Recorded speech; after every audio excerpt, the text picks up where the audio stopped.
Hey there, NPCs, and welcome to Rules of Cool, where we interview very special guests, creators, gamers, designers, and world builders. I'm your host, Triz, and today we'll be chatting with part of the team over at Vector Tridens. We have a fantastic giveaway of a copy of the Catalyst board game Parachute Panda. Type RMP, sorry. Type NPC in the chat for a free entry to win. The drawing will be done at the end of today's rebroadcast of Emerald Glitch, Duck in a Basket, coming up right after Rules of Cool. You can also get bonus entries by donating bits or subscribing. In Alternis news, get ready for Rift Zone Contact, a revolutionary war game for everyone. Boosted Reality is melding reality with AR in their Rift Zone Contact mobile application. Playable anywhere with nothing but minis and mobile devices, the seamless combo of app and minis simplifies miniature war games, eliminating rules and calculations and making them more accessible to everyone. Link is in the chat. Also, embark on a nostalgic journey with Dear Pen Pal Belgium 1980, a captivating Kickstarter project by award-winning author Jennifer Brozek. Immerse yourself in 24 heartfelt letters mailed to your home and penned by a fictionalized, very long sentence, 10-year-old Jennifer navigating the challenges of a Belgian school, all while maintaining a vivid imagination and befriending a ghostly companion. The project is live now. Link is in the chat. All right, and time to get into our conversation for this week. Stay tuned, NPCs.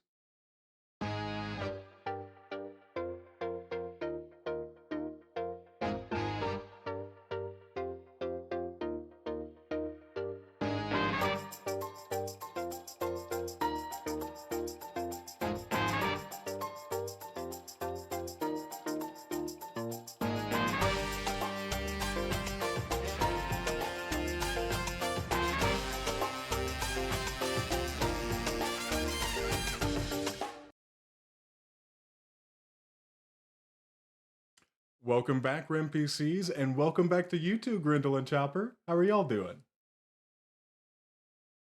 Well, glad Great. to be here. Fantastic, fantastic. We're so happy to have you here. Seeing you guys without all of the without the masks on is still just more jarring than whenever I first saw you with the masks on. Uh, it, it's it's wonderful to finally be able to see y'all. But anyways, as we always like to start our show with, what is your histories as gamers? You want to go first there, Chopper? Sure, I'll take that one. So Chopper is a call sign that I go by. I've been playing games for a long time since the 1980s. So I'm dating myself a little bit. Played first edition Shadowrun as well as Dungeons and Dragons. Started being a dungeon master and a game master at a young age, and have been playing ever since. So have a strong passion for the sense of community that tabletop role playing in particular brings, allowing people to come to the table, connect with each other, tell stories. I like oral storytelling, and world building together. And I've been so thankful that not only do I get to play with some of the original friends that I had in high school, that my college buddies are still playing games with me to this day, decades later, and I'm just thankful for the joy I get to have with them. So that's my background. Believe in making products for game masters because we are game masters, and we have spent a lot of time bringing people to the table to have fun, and we're still having a good time doing it. No, absolutely fair. And having, as a single person, moving forward with that kind of passion is one thing, but actually having a group of folks moving all the way as far back as college is also just amazing. Grendel? I'll be back like Chopper was. I've been gaming since the early '80s. I had the old box set, the different colored boxes of Dungeons and Dragons. Also dating myself with those. And we were into Palladium system. We've done White Wolf. We've done some of the TSR stuff. some of the alternate D&D settings like Spelljammer, and then really once we got a hold of Shadowrun, though, once I got a hold of the SR system, like there was really no looking back, and I've been with every edition since then.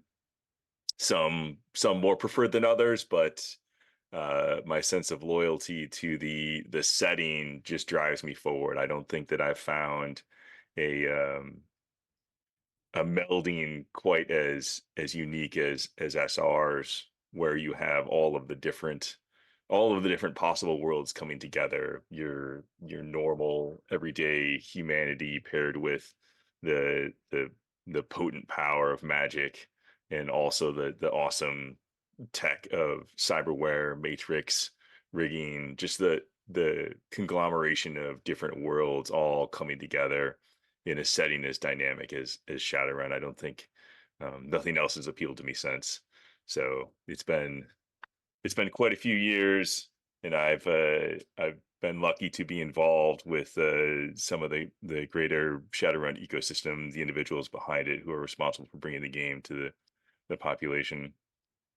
And I feel very very lucky that like you say, we've been able to go forward with a group of friends that stayed in touch ever since we were sitting on the floor of the racquetball courts underneath the dorms playing Shadowrun in college, at all hours of the night when we should have been doing more productive things. So it's been an interesting journey that led us here, and we're definitely looking forward with excitement based on a lot of things that we have coming forward. So No, that I definitely get that, and also to kind of go back to all the appeal that Shadowrun has, whenever it's able to hit every note like that, why do you even necessarily need any other game at that point? Because you can hit on all the aspects that you said, the magic system, the tech system, uh, reaching into post-apocalyptic, but also everything is just kind of everyday normal life for everyone living there in its own way. So that you have the general monotony of just a 9 to 5 occasionally, uh, sprinkled in with uh, just a little bit of existentialism, about everything that we got going on right now. But I moving mean, forward, your amount of existentialism kind of depends on how adroit the game master is. So we can certainly layer on as intense as we want to. But yeah, absolutely, the variety is, after all, the spice of life, and having a game where you can do all of that and more is, it fills every niche. So oh yeah, no, in our Shadowrun game, we currently have uh, effectively a water butler, a water merchant, named Duck. You will not guess what he looks like. Um, it walks like a duck and Mm. quacks like a duck. it might just be a drone. You know. Well, what are some conventions that y'all are going to, or that y'all enjoy going to? And I hope that one of them is Gen Con, because that is the only one that I can actually go to now. Gen Con is actually the main convention that we've been going to for years. In fact, I think the last year was the first year that we went to different conventions in support of Exit Vector. And to date, actually, I think Chopper is the only one that's made it to those other conventions. Yeah, we picked up and expanded our repertoire a bit. And so on the East Coast, there's PAX Unplugged, which has been a pretty cool con that happens out of Philadelphia. We've got a couple members who are on the East Coast. So we've driven up for me, and some friends in New York that are on the team came down, and we ran Exit Vector demos there, and also just ran Shadowrun tabletop there, first taste. And then a new convention that we'll continue to support is Super Mag Fest, the music and gaming fest, and they have an entire tabletop room. And since that's not the primary, it's almost kind of like its own special little haven of group. Of you could be listening to some jams in the hallway, and it happens in Washington D.C. area, and then you walk into this tabletop hall, and you're like, I'm with my people, and there's just games. They have a game locker you can check out, and they had a Magfest indie tabletop showcase that we were invited to. And so there's some pictures online from our engagement there, and great engagement with the crowd. If you've seen the Exit Vector Kickstarter, uh, uh, the scene of the four people who played a demo there and just had a great time comes from Super Magfest. So that was a new one for me and for the team. And then PAX Unplugged and Gen Con is just our rock steady. And so we've been supporting that for, I guess we have to measure things in decades now. Don't give too much away. Don't give too much away. All right. But All I'm right, also for my planning next on question. supporting Gamehole Con this year in Madison, Wisconsin. I'll be attending that in October to as Chopper says, be running Shadowrun games there in support of the demo team, and we'll probably be pushing a couple of Exit Vector events as well, time and opportunity depending. But definitely Gen Con still remains the crown jewel of our attendance, and something that we look forward to attending and playing at every year. I wish that I could say that I have even been to more than one Gen Con. Um, but for my next question, how old is everyone here? Sorry, I know that this one. Anyways, I'm glad that even just the one time that I was able to go, I could already sense the culture and everything around it, everything from each individual room. Of course, I stuck around primarily Catalyst rooms, uh, just following around my people the best I could.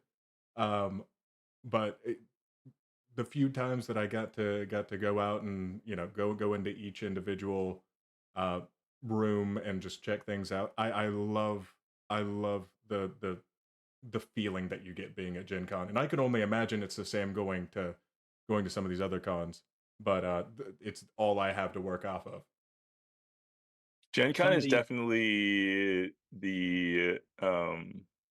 the one place where that feeling is most prevalent, though. The smaller cons, the less well attended ones, it's once you're inside the convention, yes, you kind of feel that way. But in indie, it is so easy to, if you're walking out to grab food, at lunch or going back to your hotel, like the crowd of gamers is just everywhere, and it's overwhelming, and that sense of belonging, of Chopper says, of like finding your people, you're like, here we all are. You get that everywhere. That One that of the is fun things about supporting Gen Contras is we do a lot while we're there. And so Grendel has been the lead on the Shadowrun tournament in Vector Tridens crew.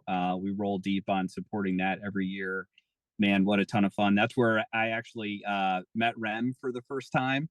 And that was really fun to meet her at the table and have a moment where it was fun to pull her into the game and get to play. And then and then it was kind of fun for me to get to meet her because I had been tracking how well she was doing and how interested she was in the genre, and how influential she was with starting up some Shadowrun film ideas and really getting out there. So it's just been a great partnership, and we're so happy to it was a fateful day to get to talk at a Gen Con where we met, connecting people, and now where we are today.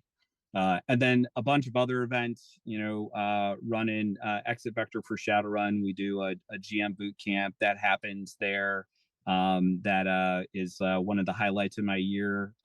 Grendel and I don't live in the same spot, but I get to see my buddy once a year, and we get to do something together, and that's special to me. And we get to make GMs better, and answer questions and share knowledge, and to building community, talking about games, um, talking about life experiences is at the core of kind of what our gang is about.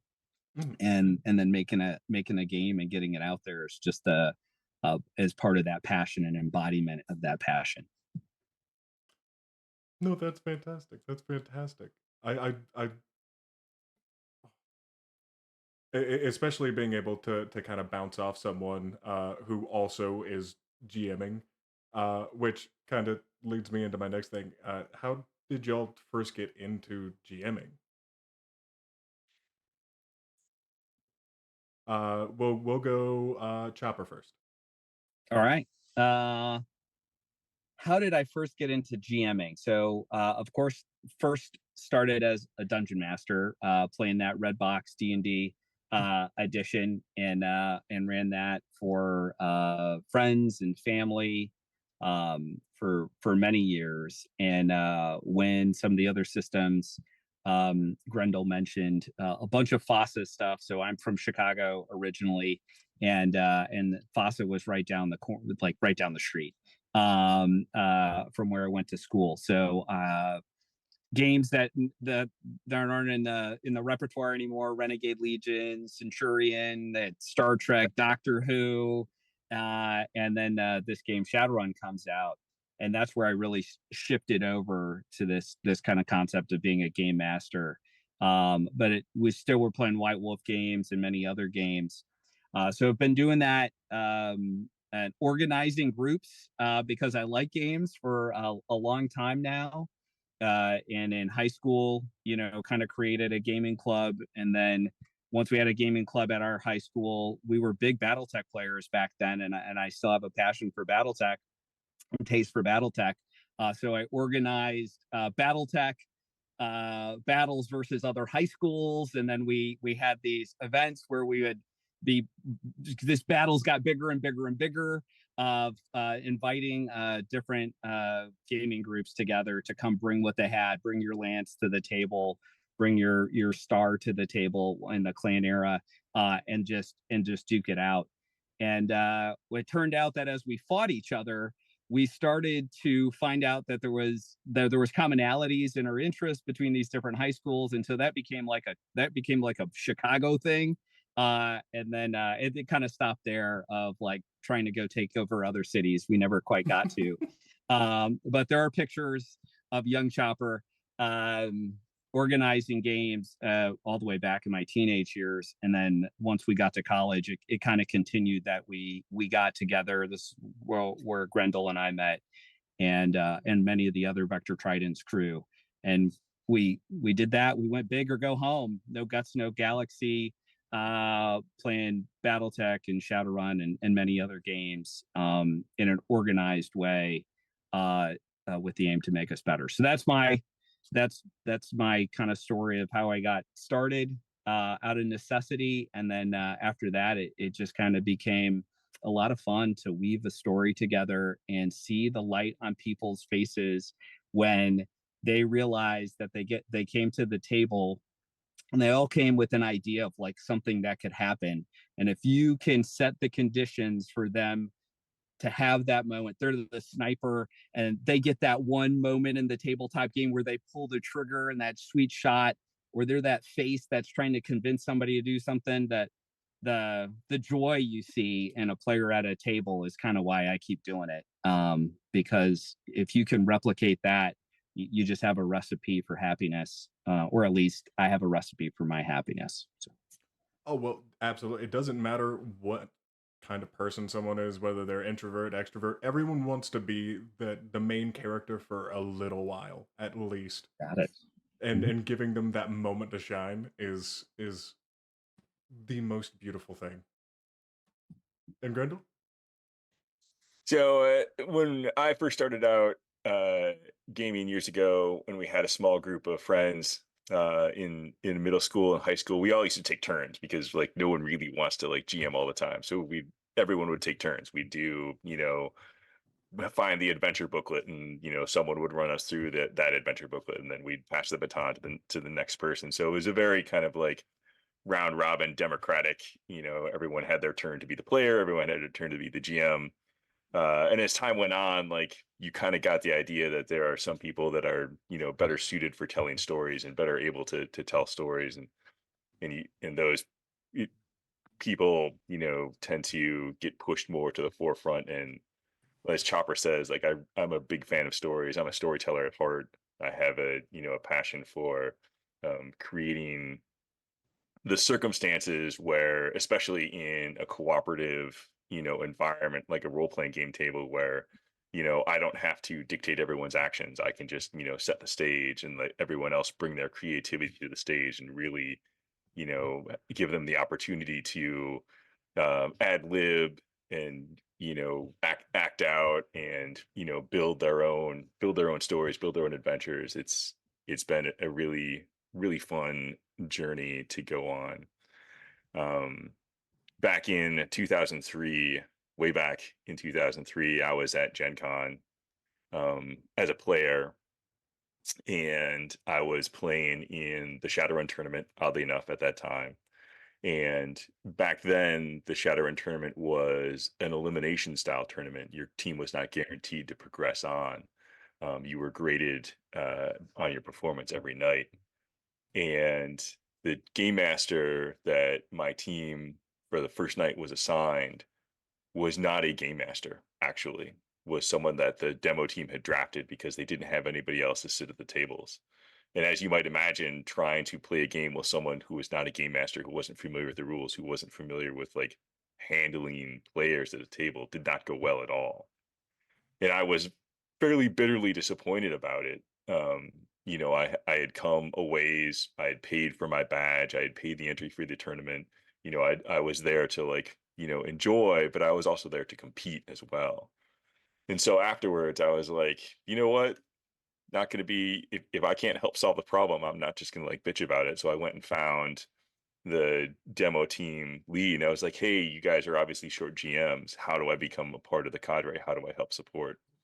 And like it's the rest is history. Like I've been a demo team agent since then. I've come to just about every Gen Con since then. I've run at every Gen Con since then in support of Catalyst because I believe very strongly that if you have a Shadowrun player who comes to the convention, who spends, who takes time off from their job, who maybe takes time away from their family, who pays for airline tickets, who pays for the badge, who pays for the hotel, like we kind of owe it to them to give them a really good, really enjoyable Shadowrun experience. They've come so far and they've sacrificed a lot to support the game. For us, we should give right back to them. And just like Chopper says, when you sit at the table, and you articulate these stories and you set the scenes and you describe the action and you see that player get so excited because they've built their character, they have waited all year for this moment at the stage, like the Gen Con stage, which is probably like the premier gaming convention stage you have, and they get to shine in front of all their other players. Like there is nothing sweeter in the world. So like watch somebody describe that action and roll the dice and and succeed and carry the adventure forward. It's just a great experience, and it's a lot of fun, and it's really rewarding to give back to the Shadowrun players in that way. Especially the ones that are just now starting up, and there is already too many games out there with a very high level of entry. And Shadowrun, of course, good bit of rules to figure out and everything, but if they can still go into a fresh session and still have a good time, then I absolutely see what you're saying. Is especially, of course, um, not everyone happens to live in Indianapolis. Only the lucky few. Exactly. Oh goodness, because that is a heck of a drive to go there just for a complete freshy GM. Well, talking about GMing, I can already kind of extrapolate what y'all are going to say on this one. But what are your favorite systems, not to play, but to GM for? Shadowrun. All I right, mean, it quick goes answer. without I like saying. it. Like it goes without saying that Shadowrun is like has been historically my favorite one. But I do also have a soft spot in my heart for the first edition like vampire like White Wolf storyteller system. Like I am a storyteller at heart. I enjoy, again, they did an excellent job with like world building and crafting the Yeah. interaction between like the vampire clans and stuff like that. It was that was an excellent universe, an excellent rule set to really be able to like tell stories and get people involved with. That was like very rules light. Like the rules were kind of added as like an oh by the way to it, and the focus really felt like you really wanted to tell stories, and it really drove people to have like intricate in-depth characters and intricate in-depth character interactions. So if it wasn't for, if we're not playing Shadowrun, like let's just go to a storytelling system and tell stories and be, be creative together. Fair enough. If we're going deep cuts, there was a system related, which was RS Magica, which many probably don't know, and it was not a rules light system. It was like the most intense rules you could have for being a medieval magician that was creating spells, and actually had this kind of like channel into the White Wolf world. So anyway, that is actually still one of my favorites as well, but does not get played often. Are you telling me that there's not like an entire convention room for that? There's I think they're on fourth edition. I don't know, the edition that I really loved kind of got watered down, and so no, there's I think they're still in print in a new version, but no, there's not a whole room for that. Um, but there is a really cool connection from that game into the White Wolf world, the Masquerade world that Grendel's talking about. So yeah, that's a good question. That made me think. Uh, so keep it coming. No, no, no, absolutely. Well, and plus on top of that, I have to say I haven't come across any tabletop or any board games that have been about like spell creation like that. Although I have to say, if there is ever a video game like that, I've seen a couple of like cute little roguelikes, stuff like that.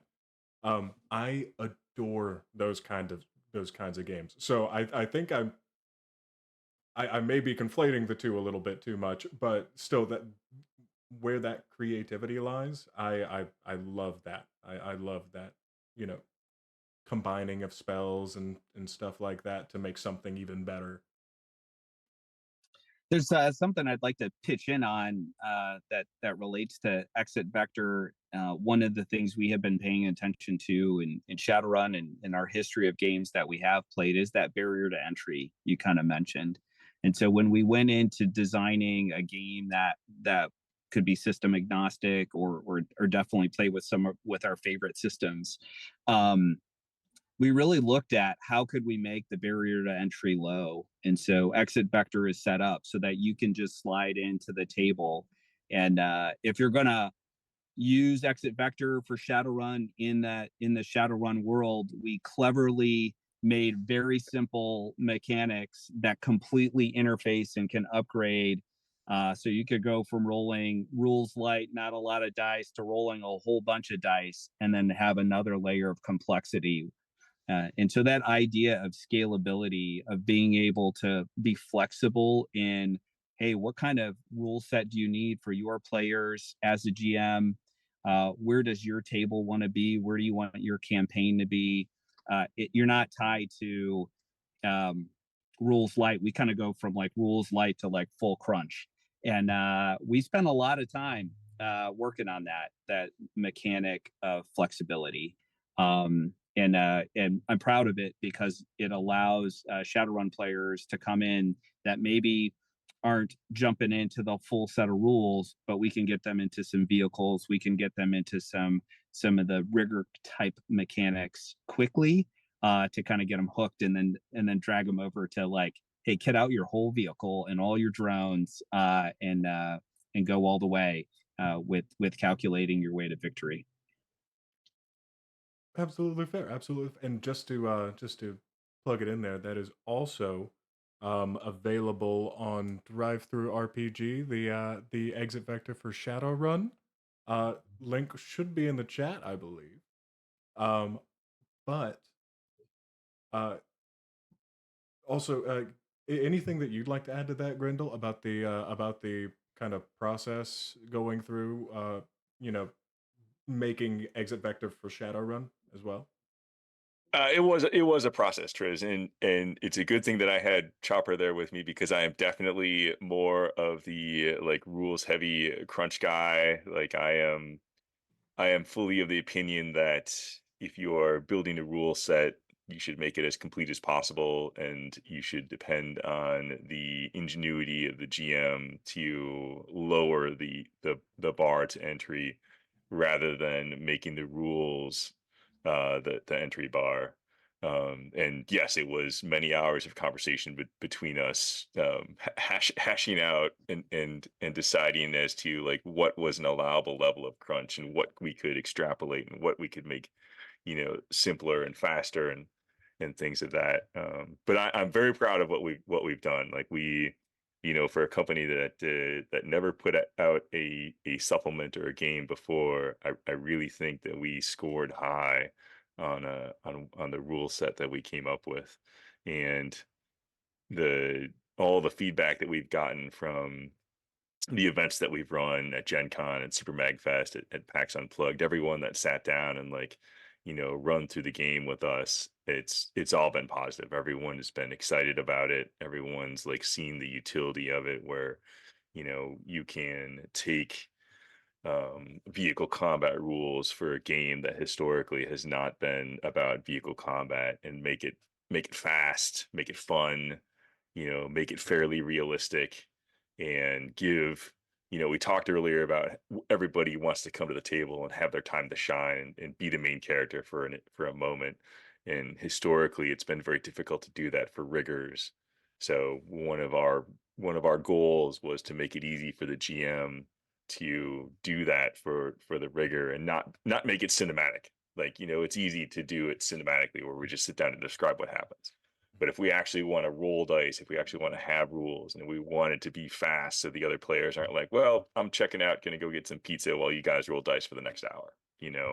We want everyone to be engaged. We want, people to witness the rigor. Witness me, the rigor rules and stuff like that. And I really think that we've converged on a pretty good solution for it, and I'm excited about it.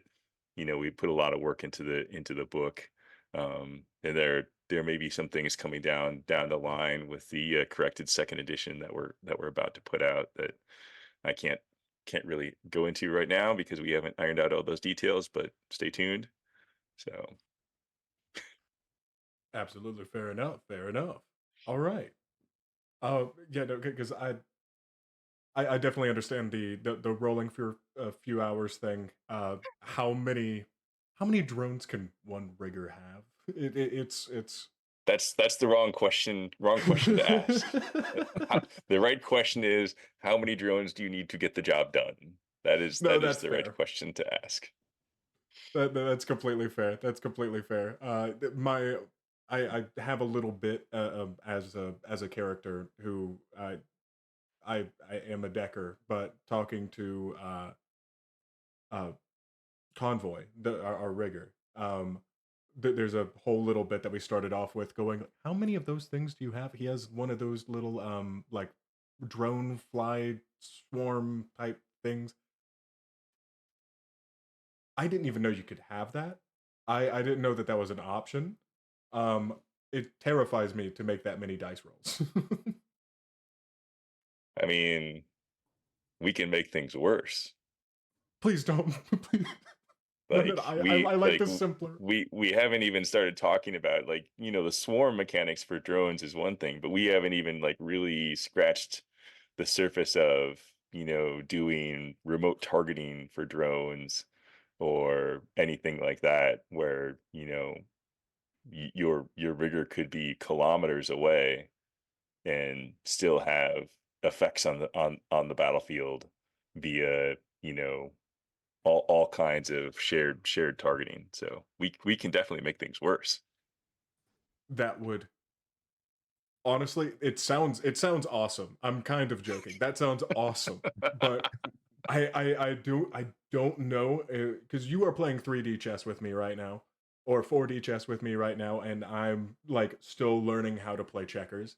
I'm still very excited to learn about a lot of these things. It's just that sounds so awesome. It makes me want to skip to 4D chess to be able to command my swarm that I can I uh mean, your character as a decker Oh, is Decker. intrinsically valuable to the rigger. Like which your command of the electromagnetic spectrum makes the rigger's operation significantly safer and easier. So you and Convoy should be like, good buddies there in the remote warfare business. I try, but we did because of our beginning lack of knowledge turn it into a little bit more. We do have a fair share of combat, but also it goes a little bit heavier with the role playing because that's what we all you know. Well, of course, the combat like our characters are geared towards being able to do something. All except for mine, I'm an absolute weakling. Um, But I just got Convoy, our rigger, Hello Kitty, effectively Hello Kitty wings for his to attach to our, you know, onto our truck, big Mama Bear.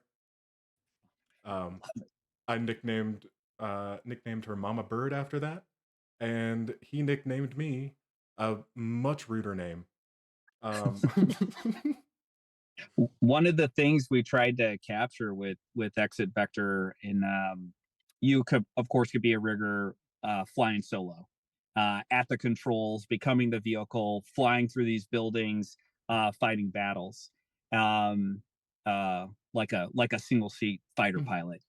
But we built it so that it scaled for like those awesome moments. That's like the banter between a team and the Millennium Falcon, as it's about to jump to light speed, and okay, hey, how does the team interact? R2D2 is going to the back, plugging in to do some like engineering tests to fix something, while Chewie's also fixing something that got damaged in combat, and Princess Leia has to stay on the controls while Han goes and does something, or Firefly, or like any of those like sci-fi kind of ideas, or the A team if it's a van, like that banter, that teamwork.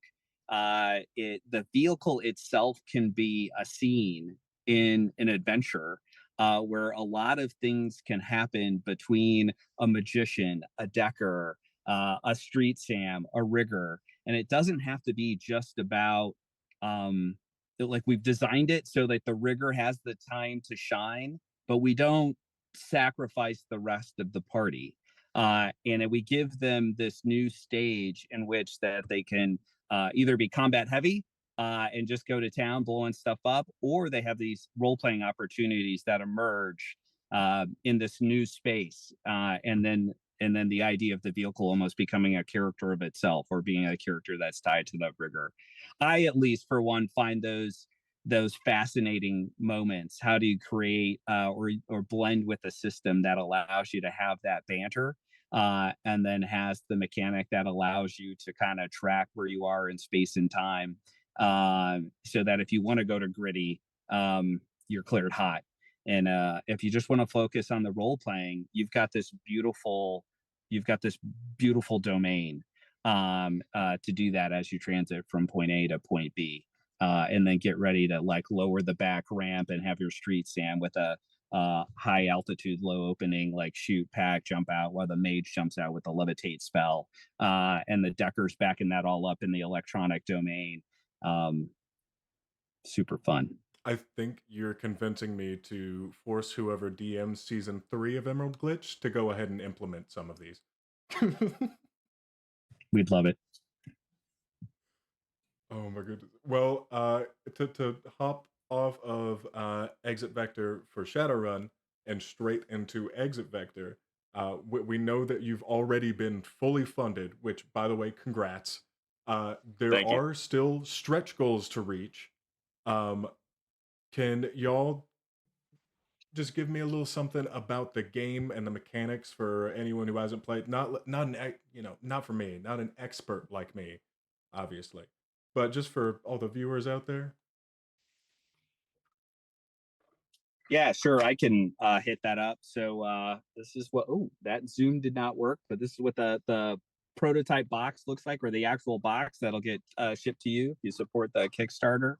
Uh, it is an urban aerial combat game, so all those things I talked about in interfacing with Shadowrun, it's all about playing vehicles where you become the vehicle, and then your buddies can jump into the vehicle, be inside the vehicle as well, casting spells out the side of the vehicle, shooting out the side of the vehicle, and we make all those mechanics fun, fast, and fairly realistic so that people who have an aviation background or have no aviation background can jump right into the game. And we've play tested it at some of the conventions that we've mentioned, and we got a lot of people that had a great time, had no prior experience jumping into the game. You can play it anywhere from 20 minutes to 60 minutes, depending on the scenario. And it's designed to interface with tabletop RPGs so the GM can set up the scenario however they like. We have missions that are simple search and destroy missions, fly in there, blow everything up.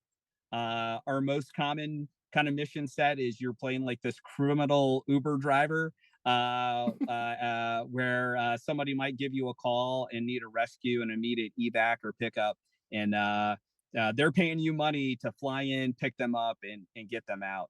And so that makes the game fast paced because we have an easy way to get people on the board, easy way to identify an objective, them to hit the objective, and hopefully the fuzz doesn't get them before they get off the board.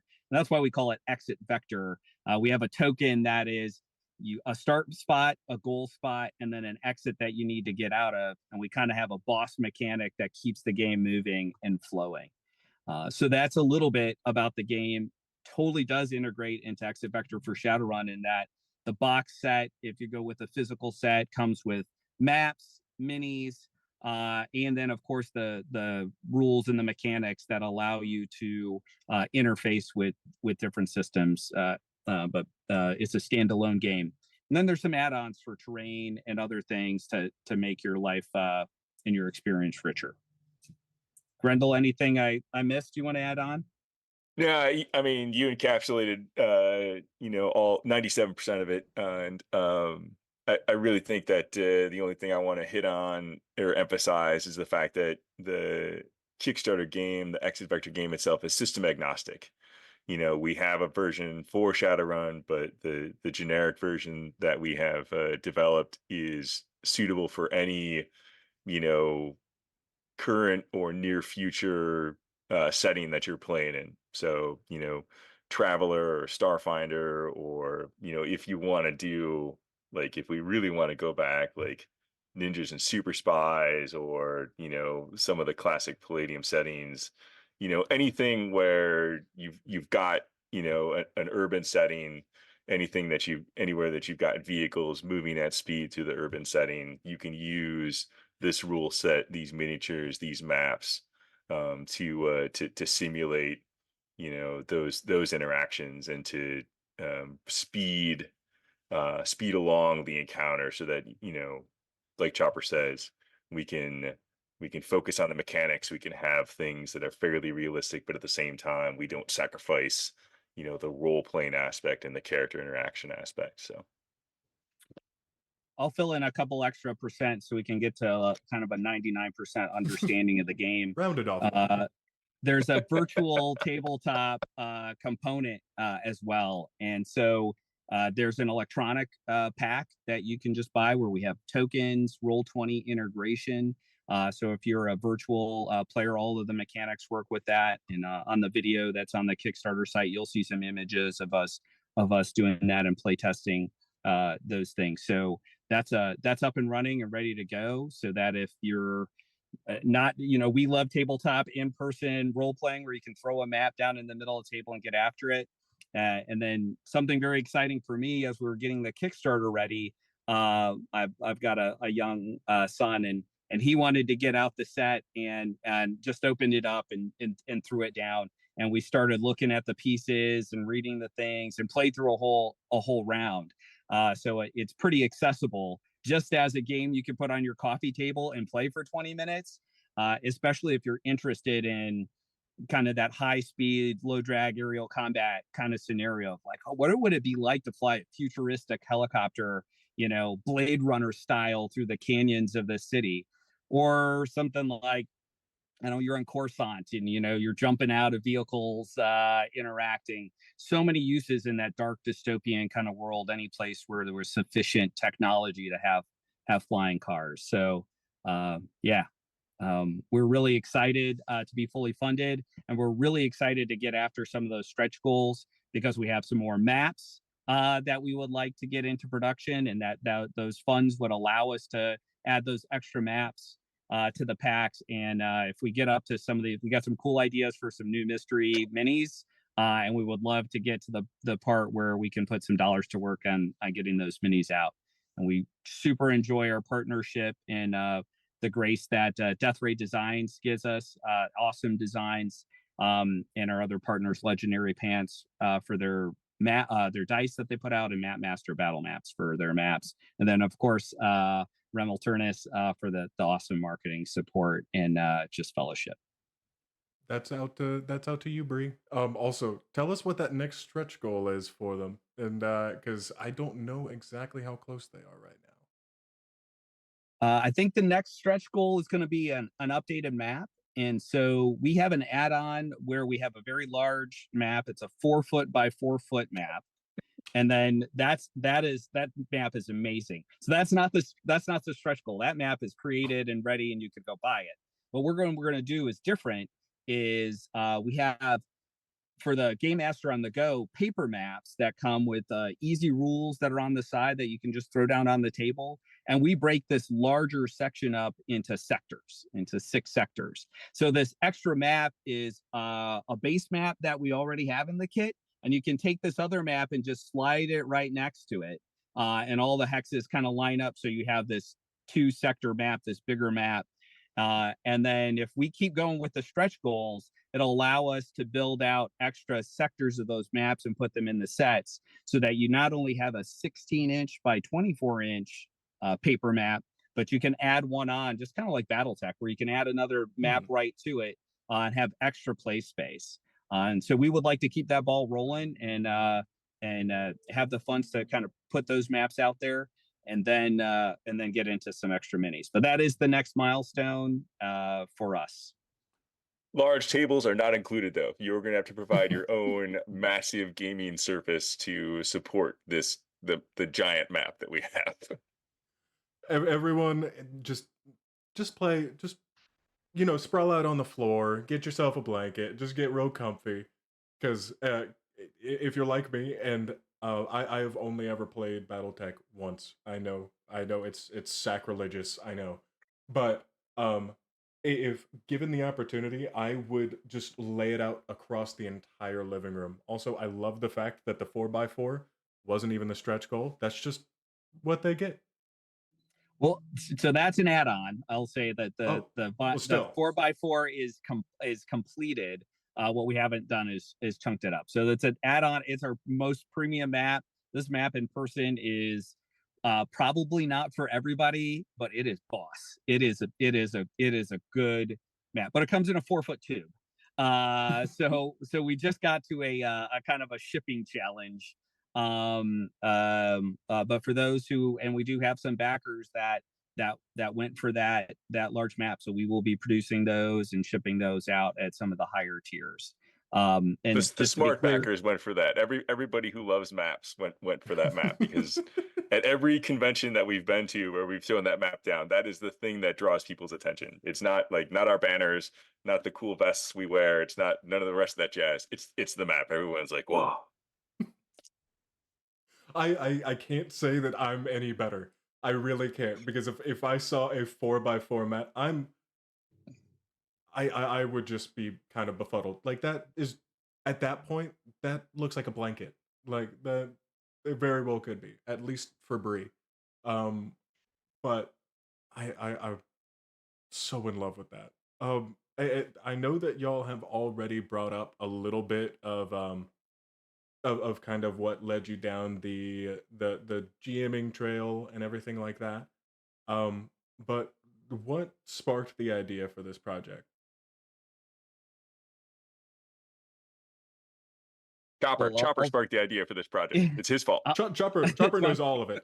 my to all our spouses are so what I would say, it's kind of a pandemic story, at least from my perspective, is that we were all busy doing things. We're still all quite busy, and as we got into a scenario where, hey, we had these virtual opportunities because we're kind of locked in our houses to get online, we started reconnecting, and we started to have this idea that there were things that could be better, and that there was something that we could bring to the table in this passion that we have, this gaming love that we've shared for a long time. And so it was dual fold, that it served a reason to get friends together. And I would say we're a lot that likes to have a mission, that likes to have something um to strive towards, that makes a mark and makes a difference in improving other people's game experience, and improving our ability to connect. And so in the pandemic, it started as a lot of some late nights, and then turned into a lot of late nights, and then turned into a crazy idea that, hey, we could do this. And then that's where we started the business back in 22, formerly Vector Tridens LLC.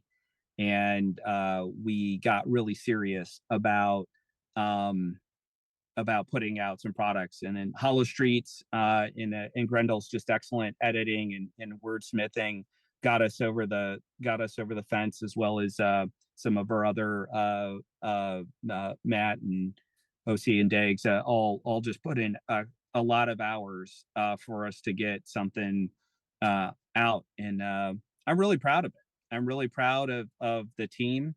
I'm really proud that there's a group of people that have come together and stayed together over the years. And it's not only the ability to put out a game, but I get to connect with my friends, and I get to hear how their families are doing, and I get to, you know, see how they're doing. I get to check in with them, and I get to make sure that they're in a good place. And if they need support, I can be there for them. And gaming provides that connection, and creating games just seemed like the next logical step in the mastery of our journey into connecting people and playing and being game masters. That's Yeah, that's how I think we got here. long story short, it's Chopper's fault. I'm a big fan of like, I have two passions. Like, anything that I can do to support my fellow game masters, and anything that I can do to support my fellow riggers. Because just as your character is a decker, my characters have for years have been riggers. So any like, when Chopper came to me and he's like, "Hey, I think we can do this thing," like, it was making the game master's life easier, and it was giving the riggers time to shine. I was like, I'm in, all in. So that was how he won my support. And just like he said, I think that the rest of the team, has put in an amazing amount of effort to get the game where it is right now, and to get the rules where they are right now. And we've enjoyed a lot of success as well from the Catalyst side of the house. Like, when we decided that we wanted to do this, like, they were one of the first people that we approached. Jason Hardy was kind enough to, sit in on some meetings with us, and gave us some excellent advice, some excellent guidance when it came to, how to go about successfully doing this. So we owe a lot to Catalyst themselves, for assisting us into making this happen. So props to them. And and like Chopper says, it was a labor of love, because we've been together for many years, and we played to all of our strengths when it came to making this game. So No, absolutely, absolutely. And just to kind of tie back on being able to socialize and be able to catch up with everyone, whenever you book a 3 hour D&D session with your friends, you're not doing that. You are booking a 2 hour D&D session with your friends, and booking a 1 hour, preamble where everyone gets together, grabs a couple snacks, and talks about what has changed in the last, month, 2 weeks, however much time you put between them. bold of you to assert that you can get players to shut up about their lives in just 1 hour. Fair, actually. It's at least I feel like you're right. At least an hour worth of just socializing with the entire group. But It really, it's a socializing session with periods of role playing thrown in. It's essentially what it is. Oh my goodness, I love it. Well, and the thing is, if people didn't like that, they'd stop going. You know. It's their games. Games are meant to be fun. In the Exactly. grand scheme of things, like we can talk about rules, we can talk about systems, we can talk about techniques, but the bottom line we're there to have fun, and we're there to have fun with our friends. And that was one of the overarching goals that we always reminded ourselves. Like I think every one of us had like the mission statement taped up to our computer, which was fun came first, and then fast, functional, fairly realistic. But whenever it came down to questions, we were like, are we making this fun? Like, will people have fun doing this? And if the answer was no, we spent extra cycles on figuring out what the problem was. Absolutely. And it does look like we're losing a little bit of light for Chopper right now. Yeah. Um I'm gonna do a light adjustment here. No, I'm not. That didn't work. Oh, you're all good. You're all we're Okay, getting all towards right, the cool. end. You're all good. We're I yeah. can still see you. I think I could still see you over here too. It's like the Um sun setting and fading on this journey, on this episode, and the the closeout. You're in the path of totality. Yeah, there we go. How every Shadowrun should end, just to fade to. Fade to black. Lord, I hope so, but Max has already just shown me how maniacal that what his thoughts are on the ending of our season. So I'm scared. Uh it will not go out with a whisper, I don't think. I think it's going to go out with Ooh. a bang. Um It's Shadowrun. Like, why would you go out with a whisper? if it was going to be like I thought it was going to be like maybe a solemn whisper or something, like maybe one person dies, I don't know, but he doesn't let us know anything. Like he just gives us his feelings on what should happen, and I don't know, it feels evil. But do y'all have anything else coming down the pipeline? I mean, short answer is yes. Like we have plans. Like we definitely want to continue to support Exit Vector. We have goals about uh, putting out quarterly missions, um, kind of mission packs with um, a short descriptor of a scenario, so that GMs can quick throw down and run it. And then we've also put together thrown together some ideas about maybe every other quarter hosting a like an online game, like a Roll20 game, where for uh, people who want to jump on and play a game with myself or with Chopper or something like that would be available as well.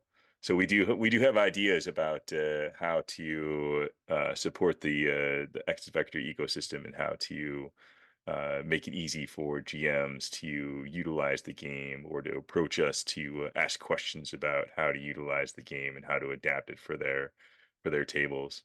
And then yeah, we have a couple other projects uh, that we're working on, that the details are fuzzy enough that we can't talk about them right now. So Fair. And I have to say that if for anyone interested, I had a great time. You should have seen my face whenever they told me that altitude matters, and going through if I go down one in altitude, then I won't be in line of sight. Just going like I actually have this freedom in this game. Like that's what like this terrain will do for me. Just being able to work through that and say like, oh well, I want to be able to see and attack them, but if I'm directly above, or however whatever the situation is, then there's some way to work through it. I absolutely loved it, and these guys did a wonderful job at walking me through it.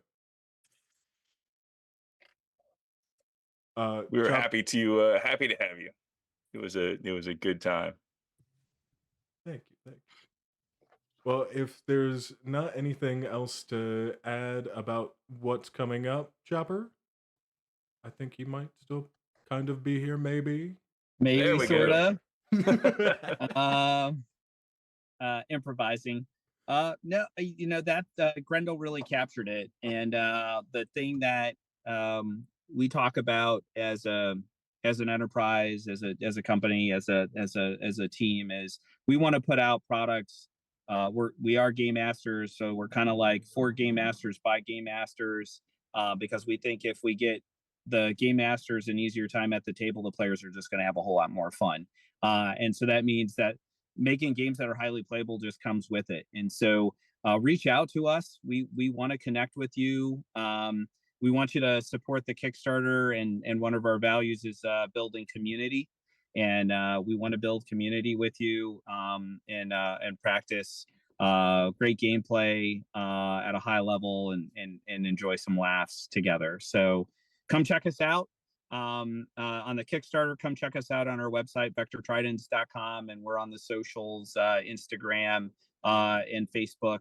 And I think somebody will throw the link up for that. And we're up on Discord as well, and you'll see us popping around on the different SR6 kind of forums, and some other game forums as well. And if you're at Gen Con, come find us at Gen Con. We'll be there. For sure. Yeah. Exit Vector for Shadowrun is on there, and then tournament, all those things. So we want to play with you. And we would love to hear people say, hey, we saw this video. We liked it. And we said, hey, we're going to Gen Con, and come to the table and say, hey, Chopper, I saw your video, and now I get to play. So I hope this is awesome. And it'll be awesome. So come be awesome with us at Gen Con or one of the other cons that we're supporting. Seek us out. If you see the triangle, that's Vector Tridens and crew, and we'll give you a good experience. That is fantastic, and we are getting close to the top of the hour, but it was lovely speaking with both of you, and thank you for all of your energy and everything that you do for the gaming community. Well, yeah, thanks for the opportunity. It was a pleasure to be here, and we're always happy to talk games, to talk game masters, and to talk about supporting and building community with our fellow players. All right, well, y'all, please don't go anywhere, and don't you go anywhere, NPCs, because we'll be right back.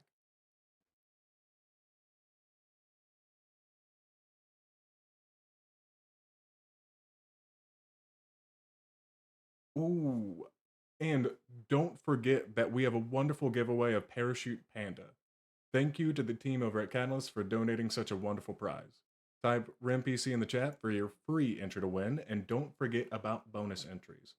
All funds help pay our cast and crew and help keep producing content.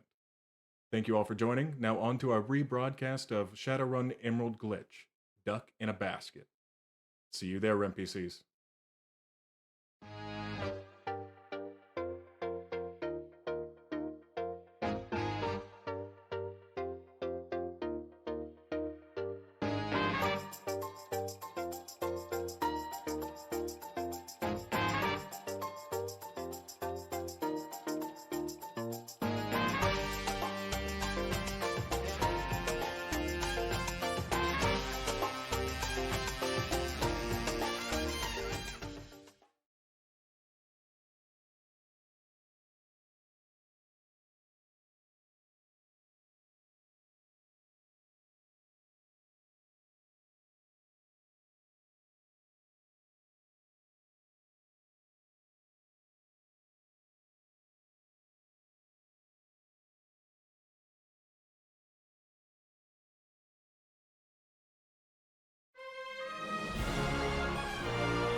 Can I just ask, what does a summoning tea kettle look like?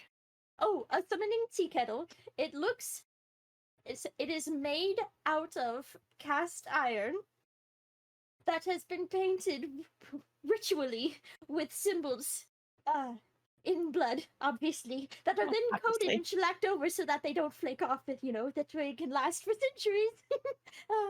And we use a nice clear coat though, so you can see them quite nice, quite clear. We mix in with the blood, we mix in the iridescent paint, so it gives us a nice little beautiful shimmer, especially as it heats up.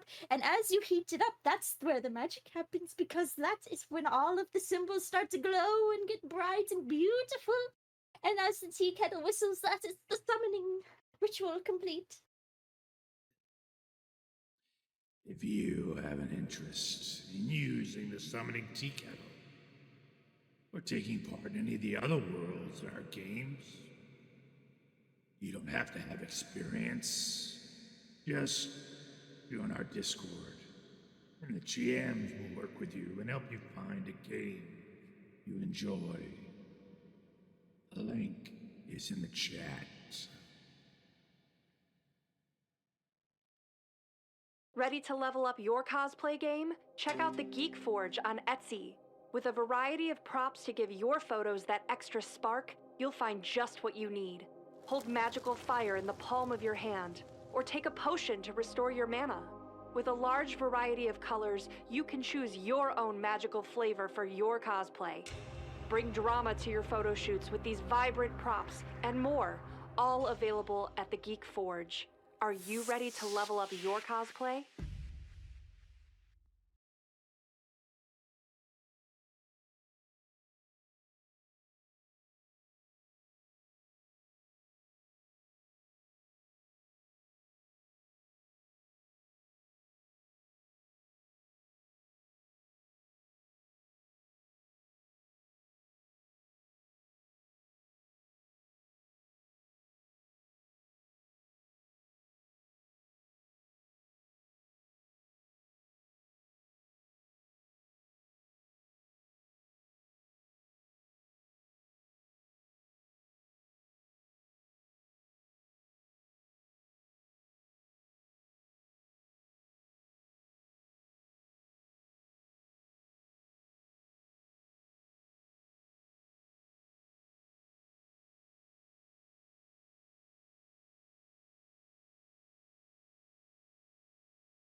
I was trying to cheat and write something real quick, and now I got caught.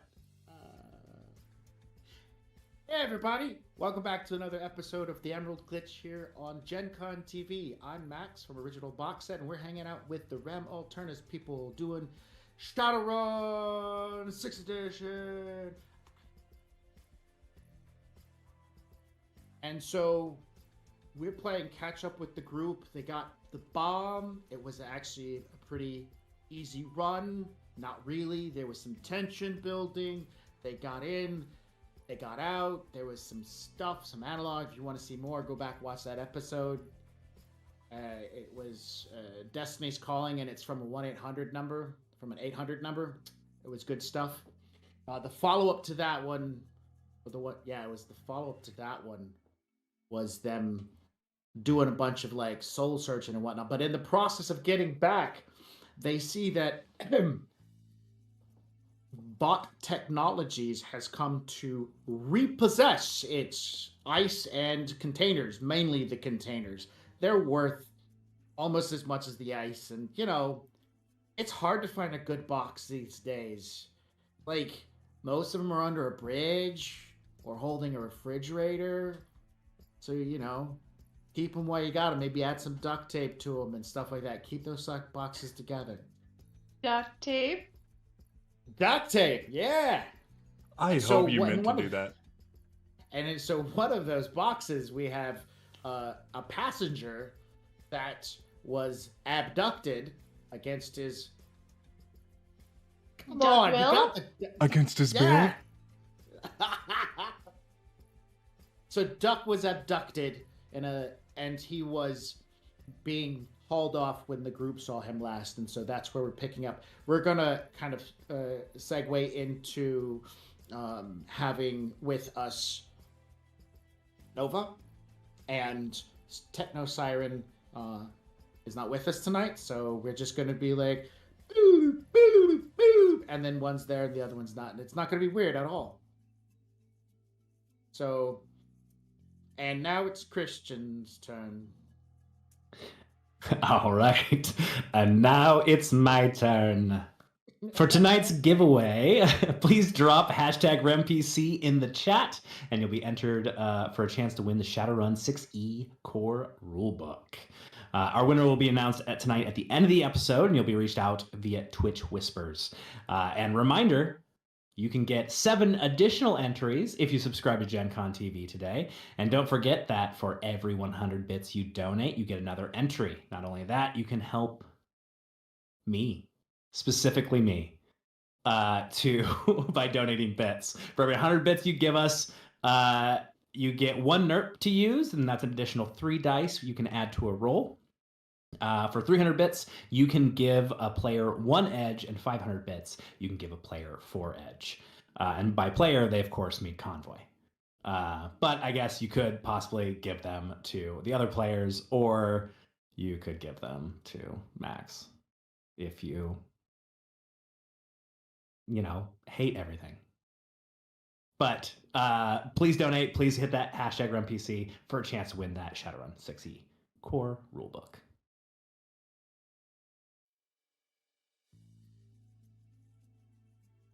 Wow, Convoy. Didn't know you felt like that about Max.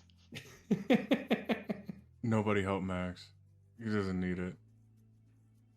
Really now? Maybe we should help Max. Maybe we should help Max. The light That's a great idea. I like that idea. So, your Mama Bear is an all-terrain vehicle, but is also technically designed for doing high-speed chases with most vehicles. How well does Mama Bear keep up with like a street racer?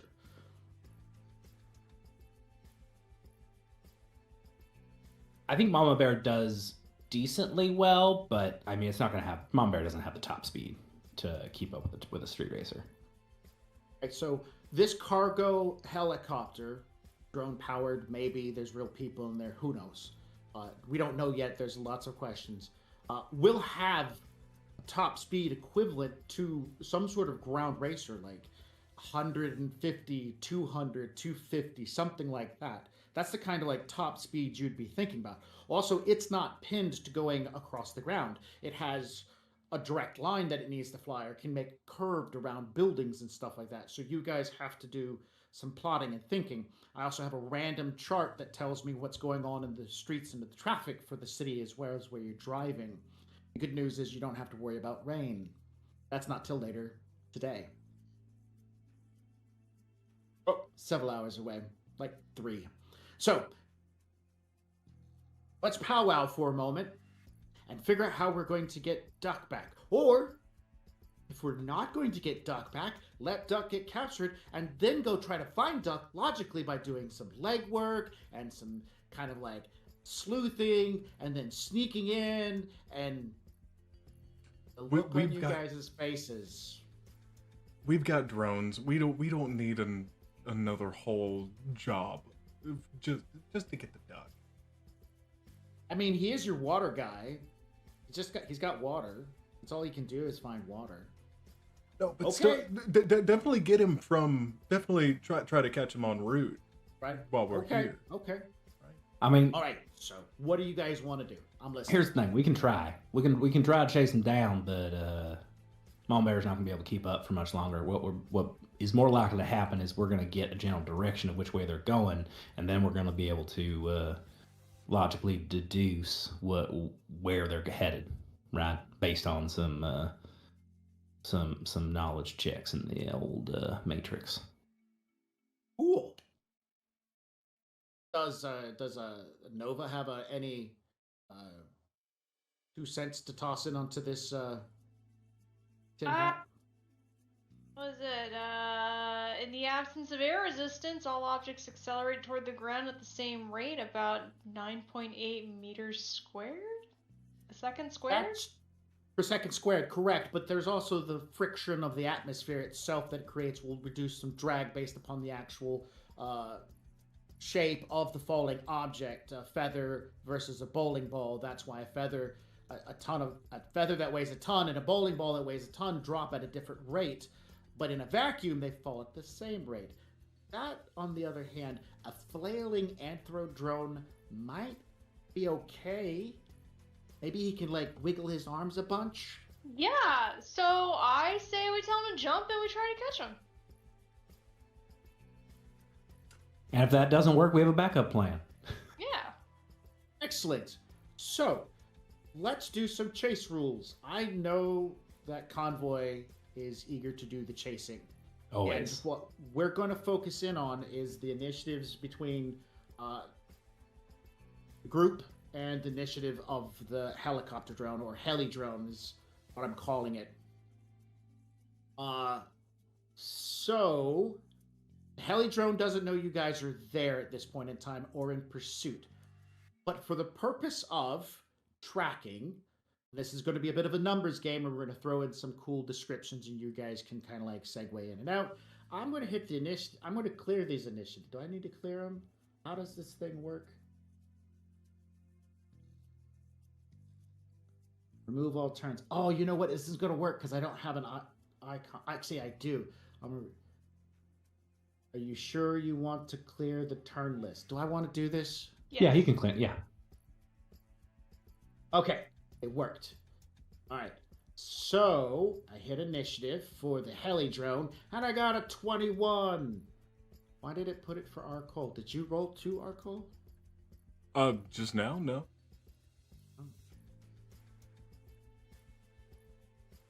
It's weird. It's okay. Did you have Arcole's token selected? Token selected? I did, because I was trying to delete it. I couldn't delete it earlier today for some reason. That's so it attached your initiative roll to the token you had selected. Oh. Just clear it again and then click on the one that you want, and then you can manually type in the 21. I want it to be under Hexbear, and I'm going to use her to track everything. Yeah, show it to everyone. What are you doing?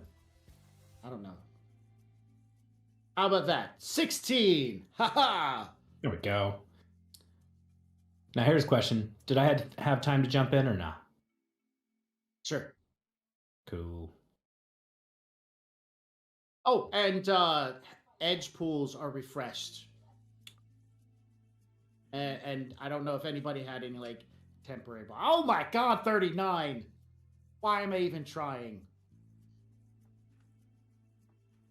He's gotta go fast. Go fast, man. Gotta go fast. Okay, so this means it's taking any actions that would happen on the 16th, so you guys get to dictate to me what's going to happen before it gets to go. So this basically back and forth for a little bit. Okay. Convoy chase. Yeah, I will Yes. immediately take pursue. All right, What so would ST do? Save talk. What are the rules for chasing again? You've done this before. We've talked about it, and they were in the So- ray gun. The pilots are required to use an action to make a piloting roll each turn. Each turn. Each turn. If they do not make a piloting roll, then you have to go into crash rules because you're not functioning the vehicle.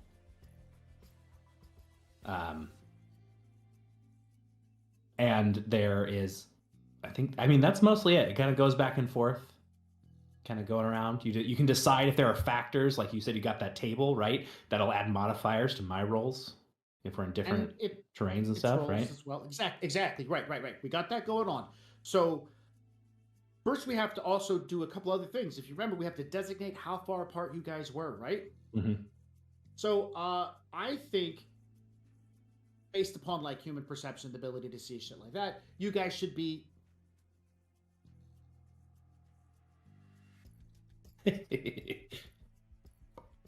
Are you done with your nap?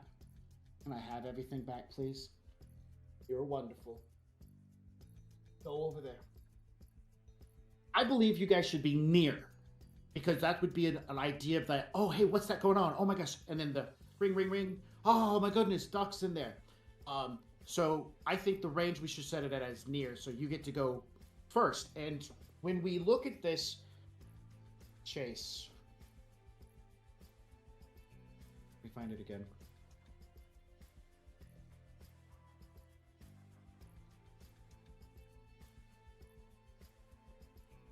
Where's Techno's motorcycle in all this, by the way? Just casual question.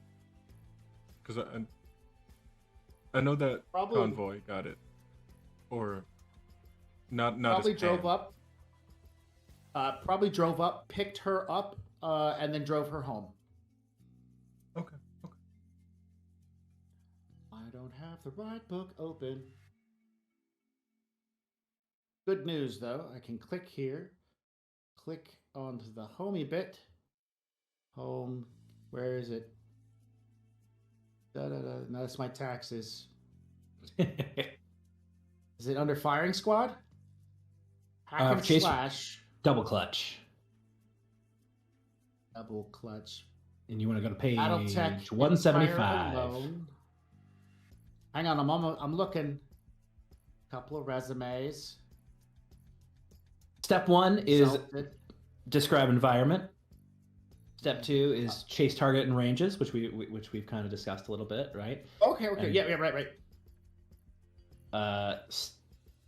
Then it's the piloting tests, and you just track the distance to see how close we are.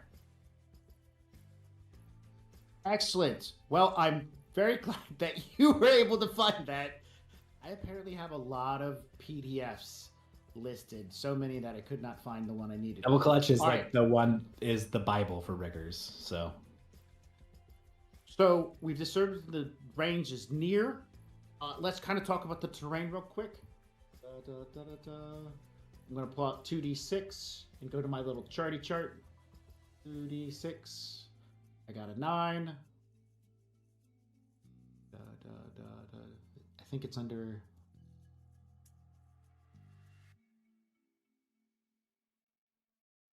That is it. Not it. Checking. checking. I appreciate everybody's patience as I sort through a variety of things. I've prepared nothing tonight. This is what winging it looks like for me. It's okay. If they were there during the interview, then they just got the whole lowdown on how crunchy Shadowrun can be sometimes. Yeah, it's super crunchy. Speaking of crunchy, this seems like a good time to talk about how Convoy has some cool new abilities. Yeah. Which take place at the start of the round. I get a chase pool equal to my my control rig's rating, which is 3. So I have an additional pool of edge that is in addition to my normal edge pool, which is pretty great. And I am a speed racer, and I am also what's the other one called now? I'm a speed racer, and I'm always ready. So when I'm always ready, when the chase pool starts, I get 1 edge into that chase pool. And speed racer means anytime I'm in a chase, I get a new edge at the top of every round. So I got to start with 2 additional edge, which is pretty exciting. Thank you for the zoom in. Crazy. I'm very excited about this. I'm giddy. I did wrong. It's 3d6, so I'm going to do this again. I would like roll 1 extra d6, but I'm just going to roll a 13. All right. Traffic ahead. Ground traffic ahead is slowing down due to d6.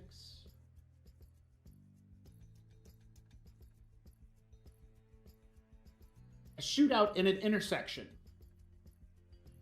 It says violence in an intersection. So ahead somewhere of where you're headed to follow this helicopter. Security corporations are currently having a gunfight with, and we'll determine that just a second. 7. Security corporations are having a gunfight with dudes in pinstripe suits. I mean, you're not going to know what they are, but come on, that's Mafia. I just didn't want to say it out loud, you know? The pinstripe suit man, no! That gang is malicious. They got switchblades. The biggest All right. crimes. So, this will increase the needed target number of hits to get through this intersection by 3. Because it's a gunfight, there's 2 sides involved, and there's traffic, so that's a total of 3. I'm going to roll. If I get better than a 12, there's also media there. I got a 14. There's also media on the site, so that makes it go from 3 hits to get through the intersection to also a worry about being spotted by the media. Because remember, media can affect your cover and heat levels and stuff like that. Anywho, so on Convoy's initiative of a 39, he gets to go first, but you other 2 also get to act afterwards to assist in different ways. If you see an opportunity to utilize a skill in some type to help, I'm going to use my leadership to give Convoy some extra. That's what you do. Okay, so what do we got going on, Convoy? I see that. A terrible roll, but I'm going to immediately use those 2 edge. Those edge in the chase pool can only be used on piloting checks. Okay. I guess, or athletics if I was in a ground chase, but let's be real. I don't think. So, oh goodness, of course I don't have my edge actions up. Uh-oh!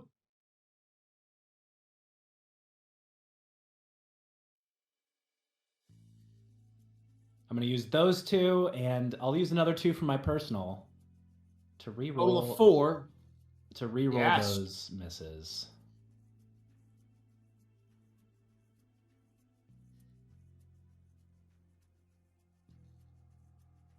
Wow. Okay. So great. your piloting, that requires a major action to do so, right? Yes. Yeah. Exactly. And you have 1 major action, and based on your initiative dice, you have at least the ability to buy another major action. Yes. For the other major action, I will see if I can try to find a way to bypass this intersection, or if I'm stuck. All right, so tell me what you want to use, what skill set, like handguns, explosives, grenades, to bypass the intersection. Tell me what you want to use, and then we can go build from there. I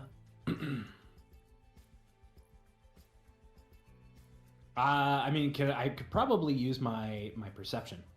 Try to Sure. just straight up see, using all my sensors, everything I have, to find a different route. Do either of you guys want to help out in any way, shape, or form for this skill test he's about to do? Yes, absolutely. Me and Gross. How would you like to help? What do you want to I do? would like to tap into traffic cameras in order to secure like safe passage. Cool. So both you're going to roll. Remember, 2 extra dice from Grouse. All the hits you get will give Convoy bonus dice to his perception test. I would. So right now in my brain, I'm thinking like a gap in the cars. What are you thinking? Exactly the same.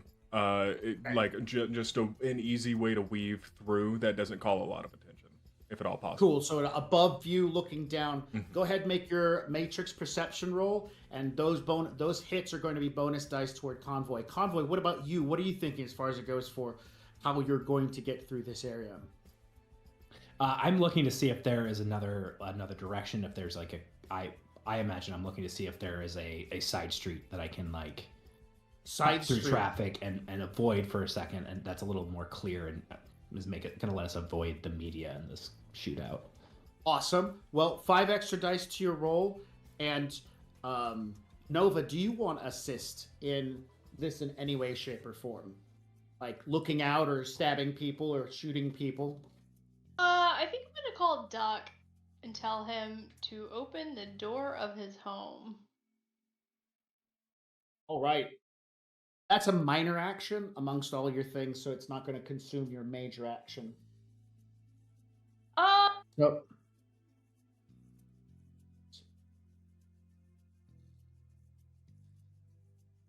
I don't know what else I could possibly do right now. So Shoot at people. shoot at people. We're trying to keep Yeah, why our not? profile, Who said what? Who said that? right? I didn't say that. You do whatever you want. He's just trying to cause chaos. Don't give in. Don't give in, Nova.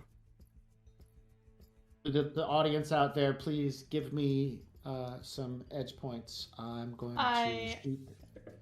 I don't give in. I don't give in to the GM's demands. Okay. So you're just going to chillax, maybe hold your action in case something else comes up, because... Yeah, I'll hold my action. I'll call Duck and then just hold my action. All right, so Convoy, you got 5 extra dice. Let's get that perception roll going. No, that's not a success. Sorry. Wow. That's not a success, because I did greater than 4, because it's not greater than or equal to 4. It's greater than 4. But you're doing a perception test with a modifier of 4. 5 dice, right? Yeah, I already rolled the perception, didn't I? No, you haven't I rolled didn't. it. No. I'm sorry. That's what. Well, those are the extra 5. Do it all over again. No, just do it all over again. It's fine. Also, you typed it in wrong. God is merciful today. Okay.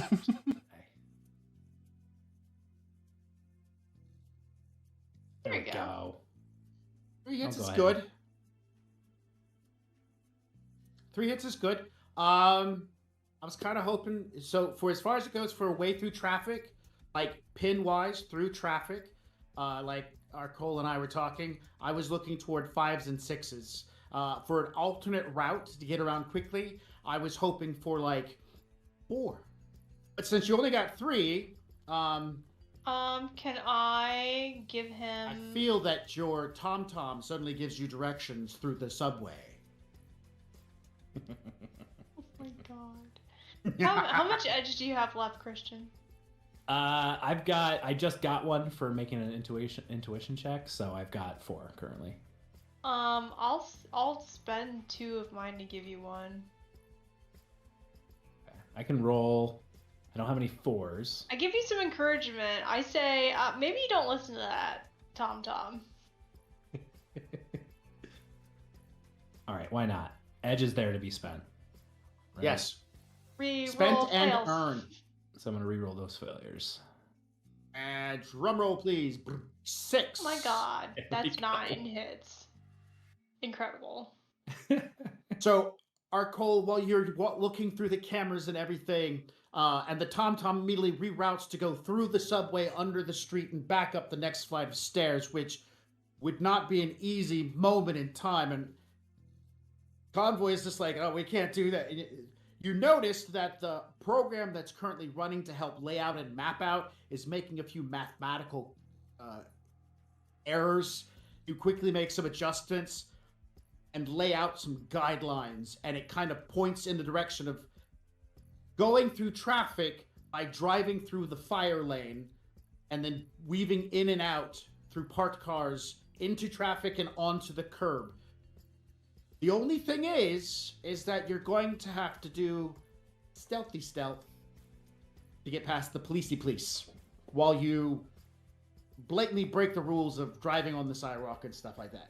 But I mean, it's a shootout. They kind of know this is happening. People are shooting and whatnot. Some people from their nearby vehicles are shooting. Security forces are shooting at everyone at this point in time. Lots of bullets flying. Kind of crazy. Not So- the children. Yeah, the children have guns too.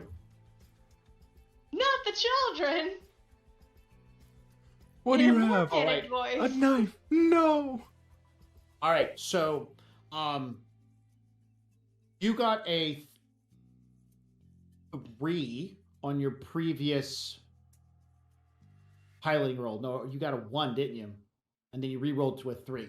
So you got a 3 on your piloting, and the heli Was that a- drone. That would be a 4 total because I re-rolled 4 total. the misses. Okay. Yeah. So the heli drone, on its action of 16, is going to just cruise right now. I will determine if it's got any issues weather related to flying. 3d6. I got a 12. No rain. Rain's not for at least another 2 hours. No airborne traffic. No issues. Pattern is nice and clear for this heli drone to just cruise on and not have any idea there's somebody coming up on its 6. So I'm Would not it be going to all even... right if I have a couple extra minor actions. Could I tell Goose? Actually, not Goose. I'll send Slugger. Actually, no, Goose. Let me send Goose. I will send Goose to follow in the air from a safe distance. Okay, Not go chasing, ahead. just trying to keep eyes on it.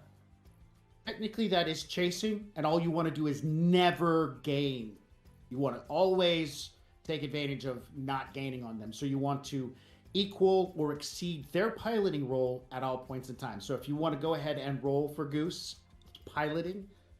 Sure. Gonna go to. There we go.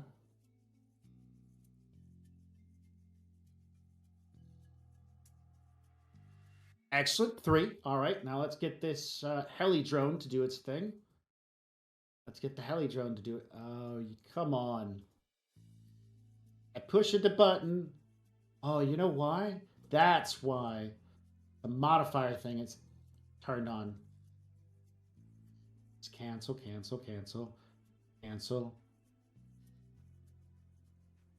Go back. Turn off the modifier. Right now. There we go. The pilot drone got 1 success. It's not doing anything. It hasn't activated any specialized programs or any special defenses. It's just like putter, putter, putter, putter, putter, putter. So even though you're able to weave through traffic, we're going to get a stealth roll here from you in a minute to kind of like gauge how well you avoid being detected while driving through a gunfight. The drone pilot is not going any faster. Nova, you held your action to do other things. You've called Duck, told him to open the door. He's going to try to open the door. Did you want to do anything else before we go back to the next round? Ah. Yell at some people? We shoot them. Can I? Oh, do I have these in the fridge? Hold on, one moment. Could I have a stun grenade. Could I just throw it behind us? There are 3 groups behind you as far as that's concerned. The security forces, the people in pinstripe suits, and the civilians who are shooting from their vehicles. Assign them a number and roll a 1d3. In that order, 1, 2, 3. That's that whoever does it 1d3. Nope, that's not. That's I don't know how to do it now. I was too busy telling everyone else how to do it, and I messed up myself. 1. All right, you're stun grenading the security forces. Excellent. Oh, right. Grenades do not actually have to have like a well-aimed hit. All you got to do is hit near your target for it to be effective.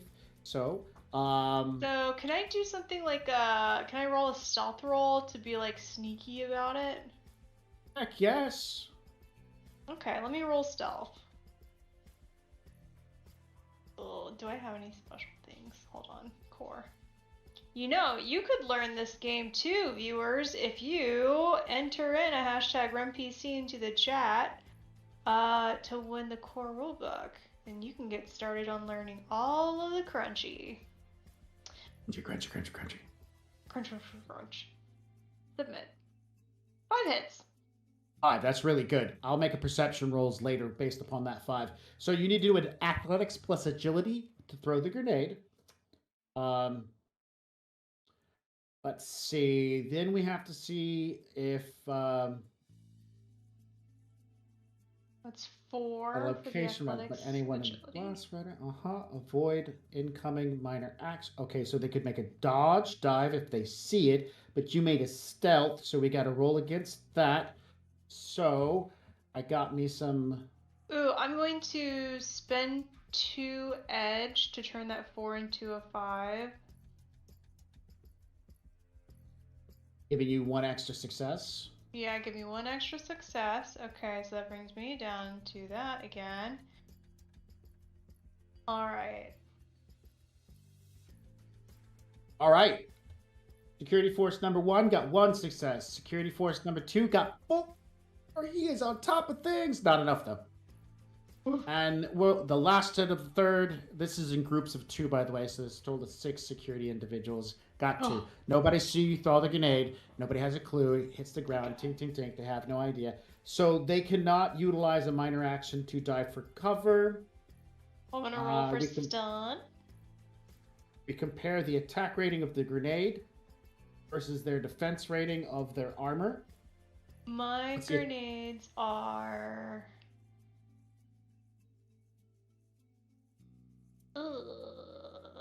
attack rating. The stun is just a 15, GZ is 10S. Do I need to roll it to find out what the attack rating is? No, it should be one of the first numbers on... It's like every weapon has an attack rating. My pool is 15. No. I don't think it has it in the spreadsheet. All right. I'm going to try to find grenades. Grenades, weapon accessories, heavy pistols. It doesn't. Submachine guns. Now, why is it even? It would be the attack rating of the gun if you're shooting out of a gun. Yeah, I'm just throwing it. So it's hold on. I just did a thing and it dropped down thrown, type thrown. Doesn't give anything. When use athletics with agility to throw grenades or an exotic weapons launcher, follow the rules for blast attack, page 114, where I was at. Grenades and similar explosives can be rigged with a tripwire. We don't care. Engineering just don't care. Come on. Why does it ask for an attack rating? Let me roll this thing. Maybe it'll say something on it.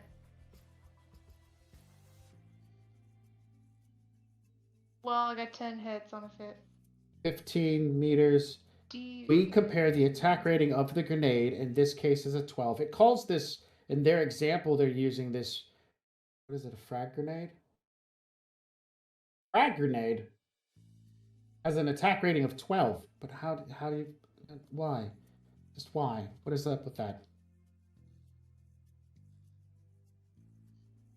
Maybe it's written here? Nope.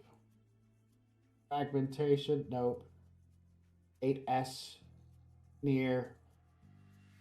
Oh, yeah, it is an 8S. Yeah. So if you look in the fragmentation, it says 12P. That's the attack rating. So I thought that's ground the damage zero damage value. Yeah, it's that. I'm assuming that matches then, because that's what it seems to match up with this little description. So at ground zero, its attack rating is a 16P. All those security guys are ground zero or GZ. So it's okay. For a stun, it's just 10. Yeah, okay.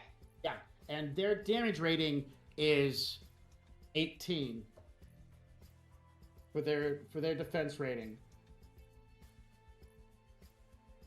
That means they have an edge. Whoop-dee. Uh-huh. Okay, so anyways. They have an edge against my grenade. Yeah, because their armor is very thick. Man. Darn taxpayer dollars. They Right, put going rubber to in give those suckers, you know? So, step 3, roll dice, spend edge. We're already past that. Step 4 for explosives, need to know. It says...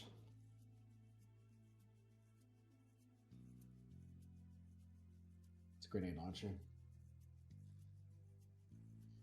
Damage, blast area, we're cool. Motorcycles, don't care about all that.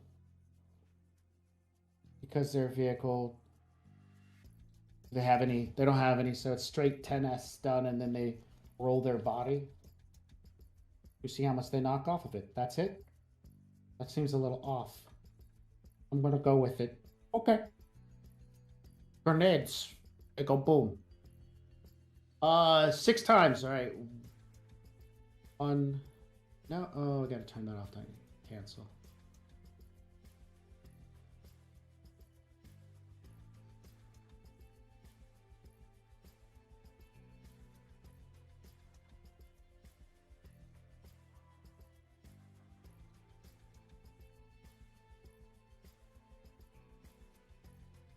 Let's go for 3. Oh. Okay. All right, so their stun is 9. So only one guy is still standing, and that's security guy number 3 on that list. The rest of them, the grenade goes off. They get flown in all directions. They don't take any physical damage. It's all stun damage. Gets the wind knocked out of them. All right, so if guys, we move on to the next. You have succeeded in your piloting roll. They got a 1. You got a 5. You got your drone went up into the air. You got a 1. Let me go back up. Oh, got a 3. So because you beat the heli drone in both your piloting rolls, what does that mean for the distance between vehicles? I believe that means that I can move closer. Mm-hmm. I basically gain 1.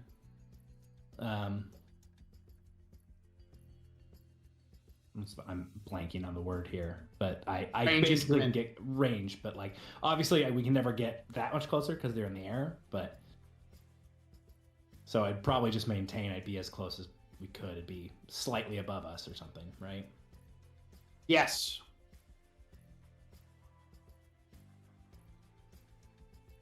Checking now. 1 environment range. Here goes. We were at close, and so you go from close to near. There it is. So you go from near to close. So you're Okay. close now. None of that else matters. Okay, and then chase pool will complete. So dodging and deftly maneuvering through the different intersections and on the sidewalk, Mama Bear, the size of this large truck maneuvering through the underbrush of this steel and concrete city, dodging gunfire and police barricades and stuff. You were able to be on a more positive route behind this heli drone escaping with Duck.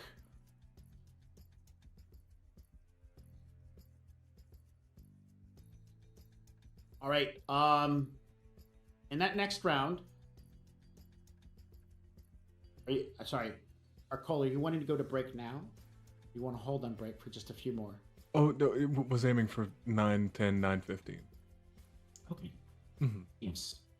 So, you have moved into a position where you can follow after this vehicle better, but we're going to see what the next section of traffic holds.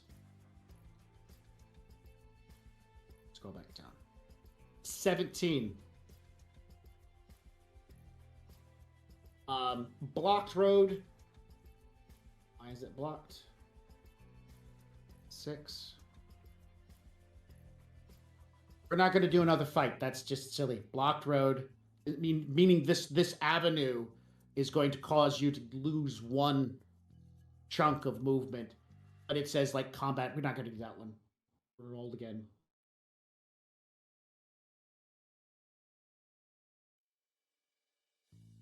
Jackknife truck. As you're maneuvering through the city, even better. As you're maneuvering through and keeping on the tail of the heli, you dip off of the highway to do some cutting around. No, you dip onto the highway. You get onto the highway utilizing some of the high-speed toll roads to get up there. And the northeast-bound highway is blocked off by a jackknife truck.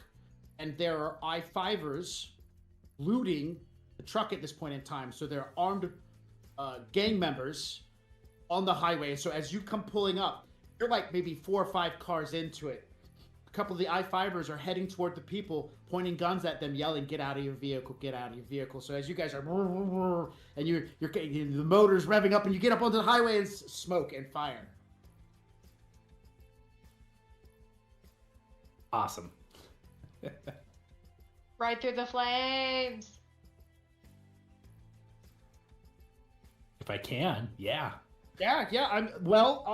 How would you get over the truck? The broke down, busted up. How would you get over it? That is a great question. I don't think I would be able to. Yet. You don't have like a front grate or anything? I mean, I've got ram plate, but Smash. it's also if it's a semi, it's also probably got ram plate.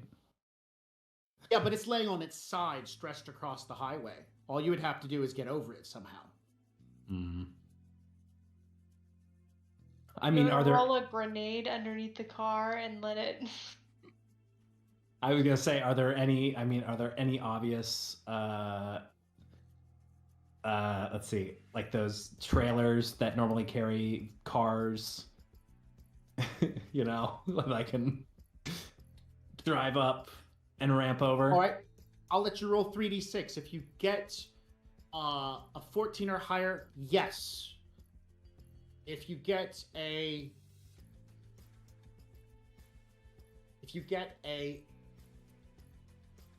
11 or higher, no, but a crashed vehicle, on the other hand, would make a rampy-like environment. 11.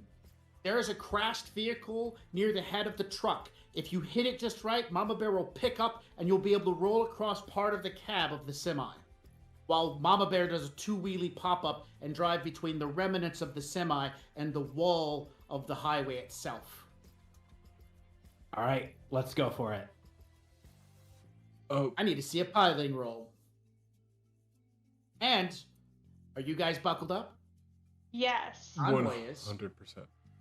And I would like to shift my weight around to whatever would be most convenient for him. All right, here we go. All right. Because the vehicle's, now if it was a ramp vehicle, I would definitely want, it doesn't matter. I was going to be like aiming for like 5 or 6. You scored an 8. I also found out that my first piloting roll was still on reaction. I forgot I was jumped in. I should have switched it to intuition. So There we go. There we go. Okay. Well, so at that time you were really jacked in. You were just like physically driving. You're like, oh, hang on, I gotta stab my head real quick and lay down. yeah, that's exactly what was happening. I was still like buckling myself in, giving my extra buckles because I need more because my neck goes loose, right? So I had to like. I got it's just a and... belt buckle across the forehead. Yeah. It's a belt buckle. You got that in the end. You've got these brackets on your forehead from where it's pressed in. No, better yet, it comes out of my cowboy hat. It's an attachment. Oh. So I don't have to take my hat off. Oh, that's hilarious. All right.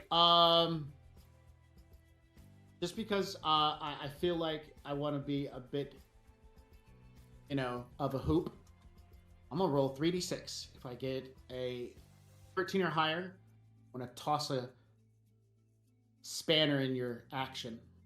50. As you head... Oh, you're muted. Max, you're out. Oh. You're talking. Nothing's coming through. To whoever gave us real life nerps to do this, thank you. How about now? Can you hear me now? You're good. A little bit blown out. Give me just a sec. We take this time, drop a hashtag RemPC in the chat, and you can play along at home. Okay, go Max. How am I now? We'll teach you during break. Sounds great.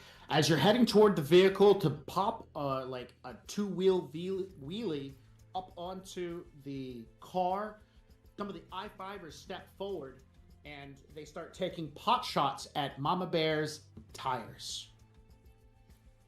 That's a cattail, and we should go to a break and be back in a few minutes.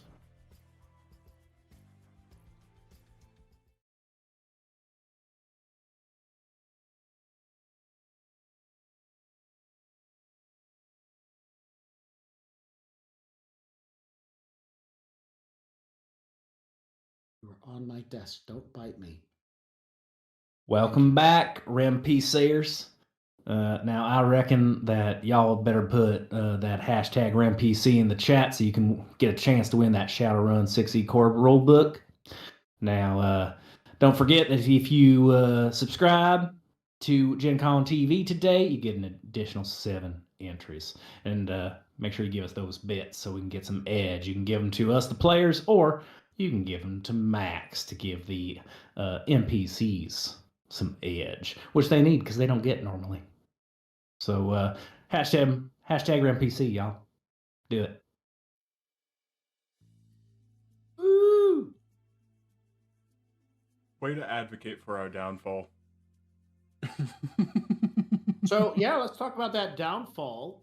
They're going to shoot your tires out. That's where we left off at. And let's do that real quick. Where were their stats? Here they are. Dooby-dooby-doo.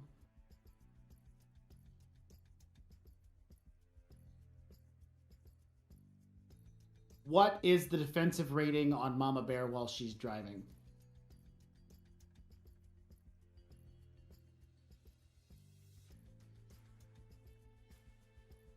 That's a great question. You think it would be right there on... Oh, here we are. 14. All right, so this will give you an edge because they have a 9.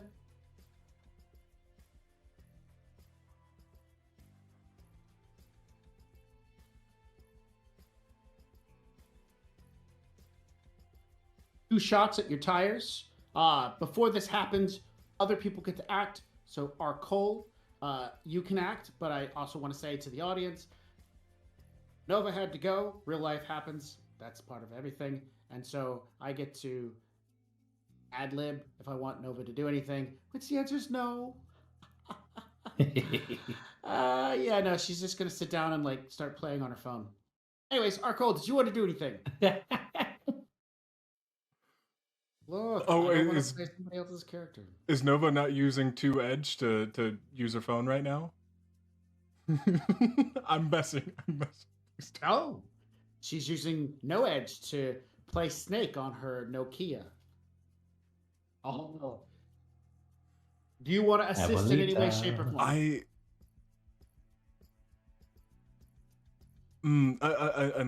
Unless I'm assisting him in some form of evasive maneuvers that I can like help.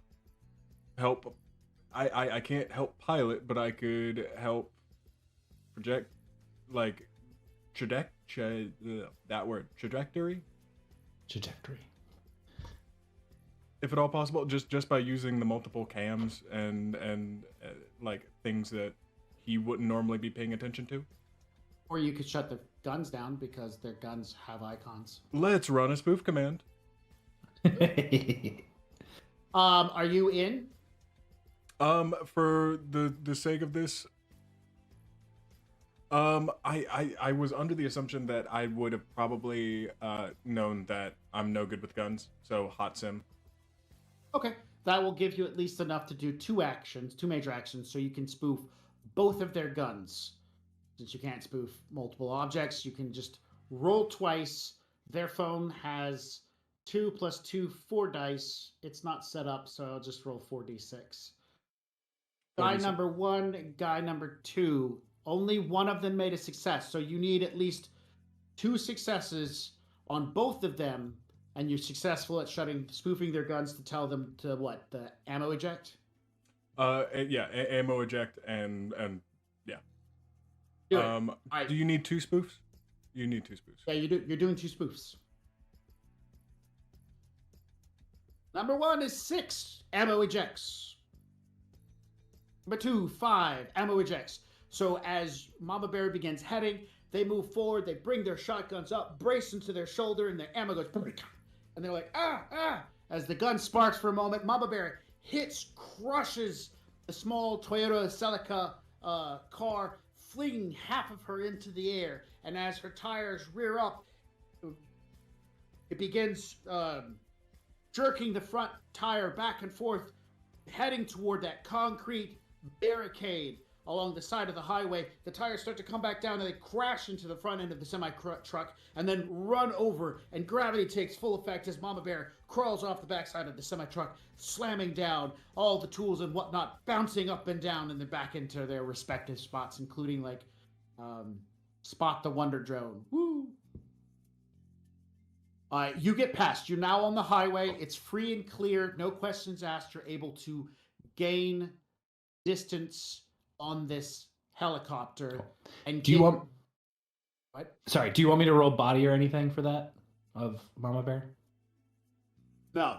Okay, We're talking like that would be roughly about 4 or 5 stun of damage crashing down. And vehicles are immune to stun. Okay. Like it's designed to take that kind of impact with shocks and whatnot. Large tires. Mama Bear's got shocks for days. Mm-hmm. You will be able to get within range of the heli and the crate. At this time, Duck has opened the door, and he is now looking out. The door, he pushed the buttons and everything. The door popped off, and it falls down, clatters into the ground. Mama Bear makes a swerve around it and whatnot. And it's not, by the way, it's not 1 crate, it's 3 crates in a row that are up there, and he's in the last one, so. And they're all being taken by individual drones, like it's 3. 1 drone. No, this is a very large helicopter. It's got 3 of these crates picked up and carrying them. All right, helicopter's action. I'm going to give perception roll. Don't need that one. I'll keep that one open. All right, never mind. I'll close it. I don't need that one. Heli drone. Sensor roll. Should be pilot sensor. Should have been 6 dice. No, it's only 3. It needs to be 6 dice. 6 dice. Oh, clear sight. Duh. 2. All right. It is very Maneuvering. aware. What's that? Sorry, maneuvering. It's probably the same score. Maneuvering for what? Is the piloting score for drones. You are correct. Which it's going to do now that it realizes it is being followed. It made a clear sight, got 2 hits. You're on a highway. You're not hiding. You haven't claimed that you're doing any of your camo stuff. So it turns on its afterburners, leans forward, and starts flying at faster speeds as it realizes a high-speed vehicle is following after it. It is a drone. It's making a logical choice on actions. It is not a combative programming, maybe. It got 6. What did you get earlier on your piloting roll for that 8. whole? All right, so it brings itself down. It turns, tips its nose down, and begins drawing itself quickly as you're dodging that door that comes crashing down.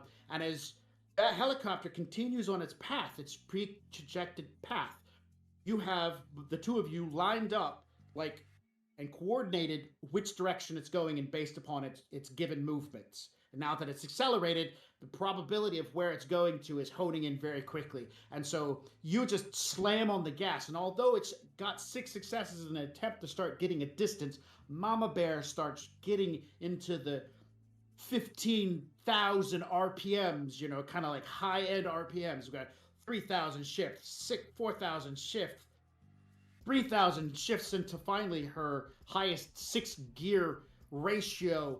The amount of power being put out by the engine picked up by the transmission is putting everything on a little bit of a strain. But that helicopter is not gaining distance. All right. We'll see if Goose can keep up. Nah, Goose can't keep up. It's trying. It's trying. That's okay. Goose isn't a speed racer. It's Nope. fine. All right. All right. I will make another, I guess, if we're going into the next top of the round. We are. Okay. I'll make another piloting check. The highway, hang on, before you roll, the highway is clear. Because of the semi-truck, there is no bound traffic. So you get an extra dice because there is nothing but flat, beautiful road. Wide Alright. open. I love it. It's a beautiful thing. It's a beautiful thing, man. All right.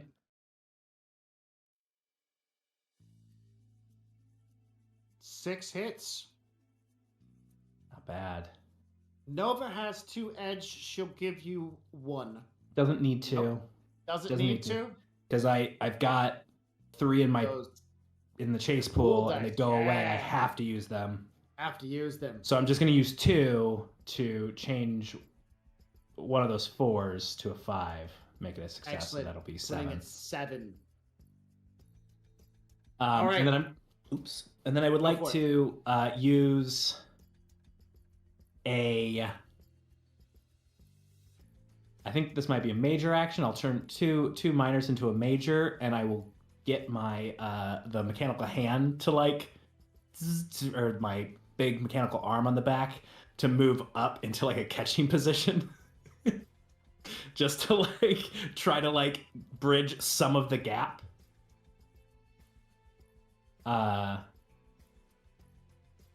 And I will use another minor action.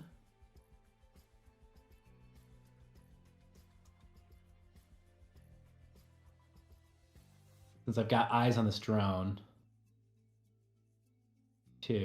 Sorry, I'm making sure I'm doing the right thing. Is it called a Slim Jim? Yeah, we'll try a Slim Jim. Which is just a brute force control device against the drone. The heli drone? Yeah. Can I assist in All that? right.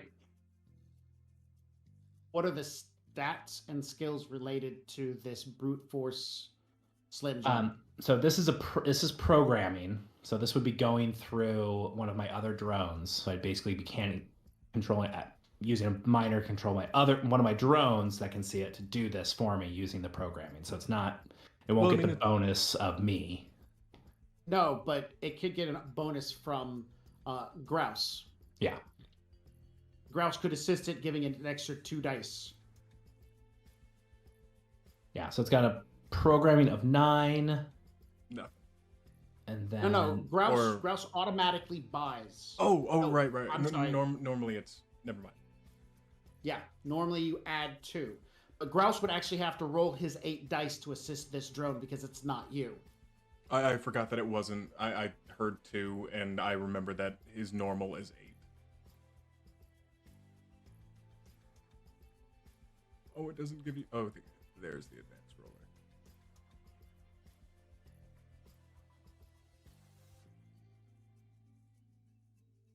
One, two extra dice. Still the same. All good. All right. Maybe.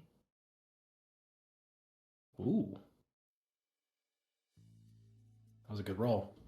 That was. What does the drone resist with? Let me look that up quick. What was it called again? Slim Jim? Slim Jim. This ESOP allows you to brute force and control device matrix actions, but only when targeting a vehicle or drone matrix icons. While Which making is it this guy. It's a virtual attack attribute equal to its rating, which program counts as a hacking cyber program. So it'd be the same as if I was brute forcing. So I'm guessing it's firewall. I'm checking right now. Sorry, I just thought let's get this ducking drone. It's pretty great. It is willpower plus firewall. The drone has gone full as a minor action, as utilized and gone minor action to turn on its firewall, giving itself an extra dice. So it's got 2 dice for its firewall, plus its willpower, but it doesn't have a willpower because it's just a drone, so it only has 2 dice to work with as far as I can tell. You'd add sensor, probably. We can do that. That'll give it 5 dice to work with. 1, 2, 3. It rolled really well, but not good enough. All right, what does Slim Jim cause to happen? The Slim Jim is making it just come down. It slow down and just control device. The use of a brute force and a controlled device matrix all at the same time. Awesome. So it begins to descend.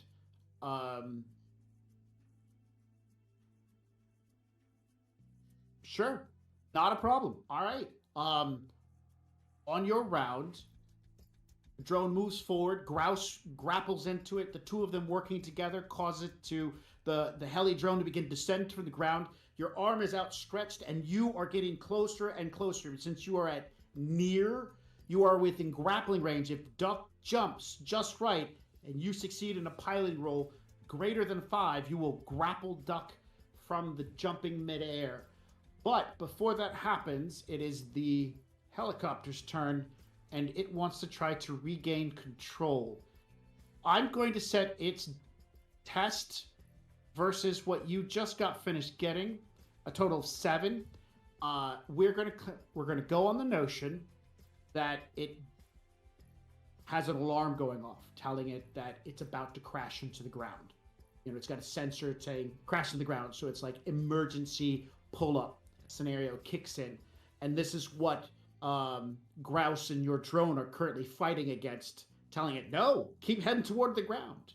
And so it got a total of 3 successes, kind of dwindle away at the previous 7. So I'm going to see if I can't get it to get at least 4 more successes to break the grasp. And it only got 1. I don't have any edge because it's a drone. It can't make any other attempts. So the heli continues toward the ground. Top of the initiative. All right, actually, Arcole, do you want to do anything? You gave Grouse put over there. Did you want to do anything on this stretch of highway? I don't have anything necessarily practical to do, but just for the sake of security, and we're speeding down this highway, really gaining on this company drone. Let's just make sure that nothing can see us, or nothing is at least recording us. All right, so you're going to start doing some scrubbing. Right. That is a can't remember what it was. Erase matrix signature. Electronics plus logic. And the city automatically, like the security of the city, the highways and stuff like that, is probably going to be about 4 successes. That there, because there's currently a fire and a fight and stuff like that, so you're probably going to need some extra points. Grouse is busy, so fair. Well, I got 3 hits, but I am spending 2 edge to turn one of those 4s into a 5. Excellent. So you got enough. You're scrubbing away. All right. You need 5 successes with the arm. The helicopter, the heli drone is down. Duck is going to jump, and the anthro drone, if you get 5 piloting, will be in your possession. Okay, here we go. You got it. You got it. You got this ducking thing, man. All right. Arcole says, putting on his best Oh my convoy God. impression. Okay, it's okay. It's okay because I have 2 in my chase pool, and since I have Attribute Master, I've been getting 2 every time for each piloting roll. So I will spend 4 to re-roll those misses. There we go. 10. That's fantastic. I love that I leaned into edge. As Mama Bear zips to one side, as he jumps, the helicopter's crashing into the ground. The crate itself begins breaking free from its cable tethers to the helicopter, and so Mama Bear swerves to one side, grabbing Duck out of mid-air like a baseball player with catching the ball in the mid, and slides to one side as you come around. The helicopter, at this point, still way too far away from. Let's see if I can. 1, 2 more. It's still not enough to break the crash your ass into the ground maneuver that Grouse and the drone were going for. Actually, I think it was more Grouse's action of like, yeah, crash that thing. The drone's like, we must make it go down. And Grouse is like, no, it must go into the ground. The drone's like, no, it just needs to land. And Grouse pulls out a little digital knife. It will go into the ground or else. And Goose, his icon is definitely a Canadian murder, flying snake, a Canadian goose. And even though, And so the helicopter continues its unprogrammed descent into the actual concrete, grinding metal sparks.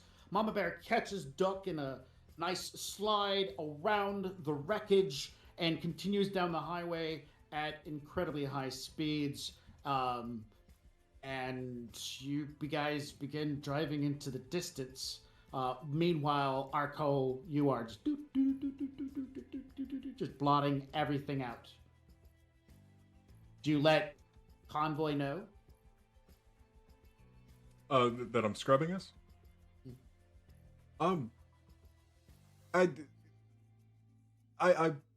Arcole would probably assume that it would be assumed that he's trying to cover his tracks. But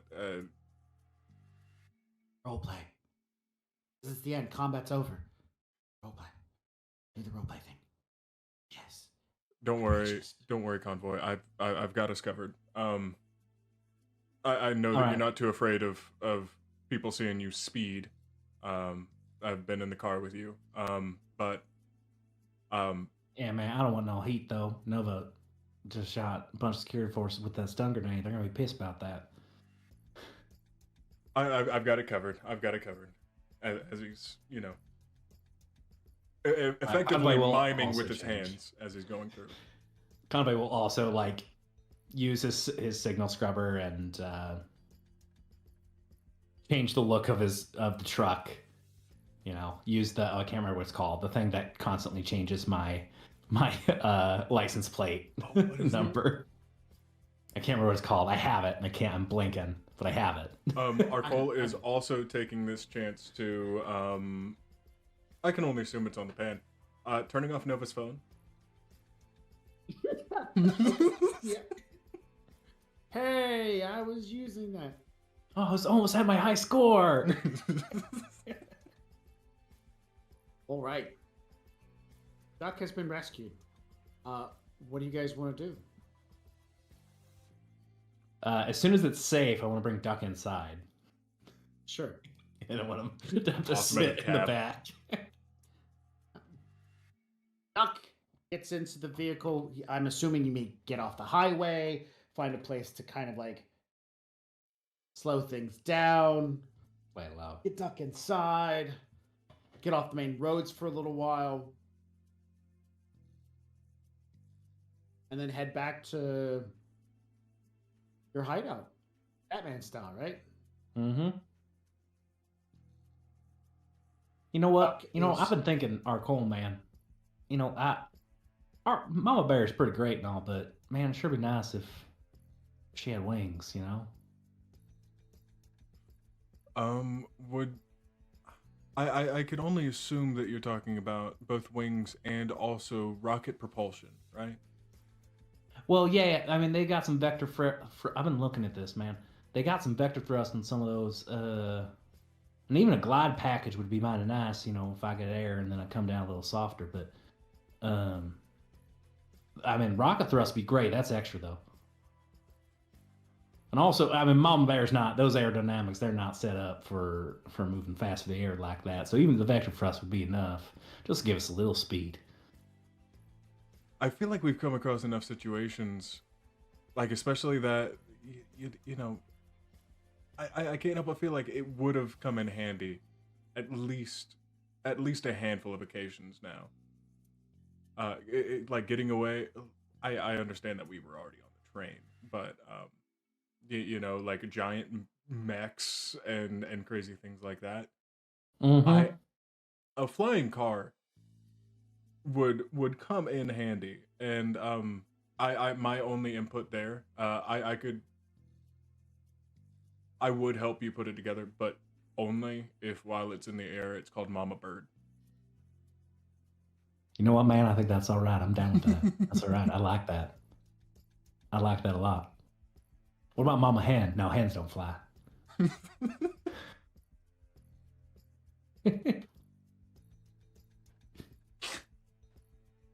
You can read the instructions. I don't know how good you are at your hands. I'll have to. You'll be all right. See, I put my entire place together, so like it doesn't look nice or fancy, as you would say. It works though.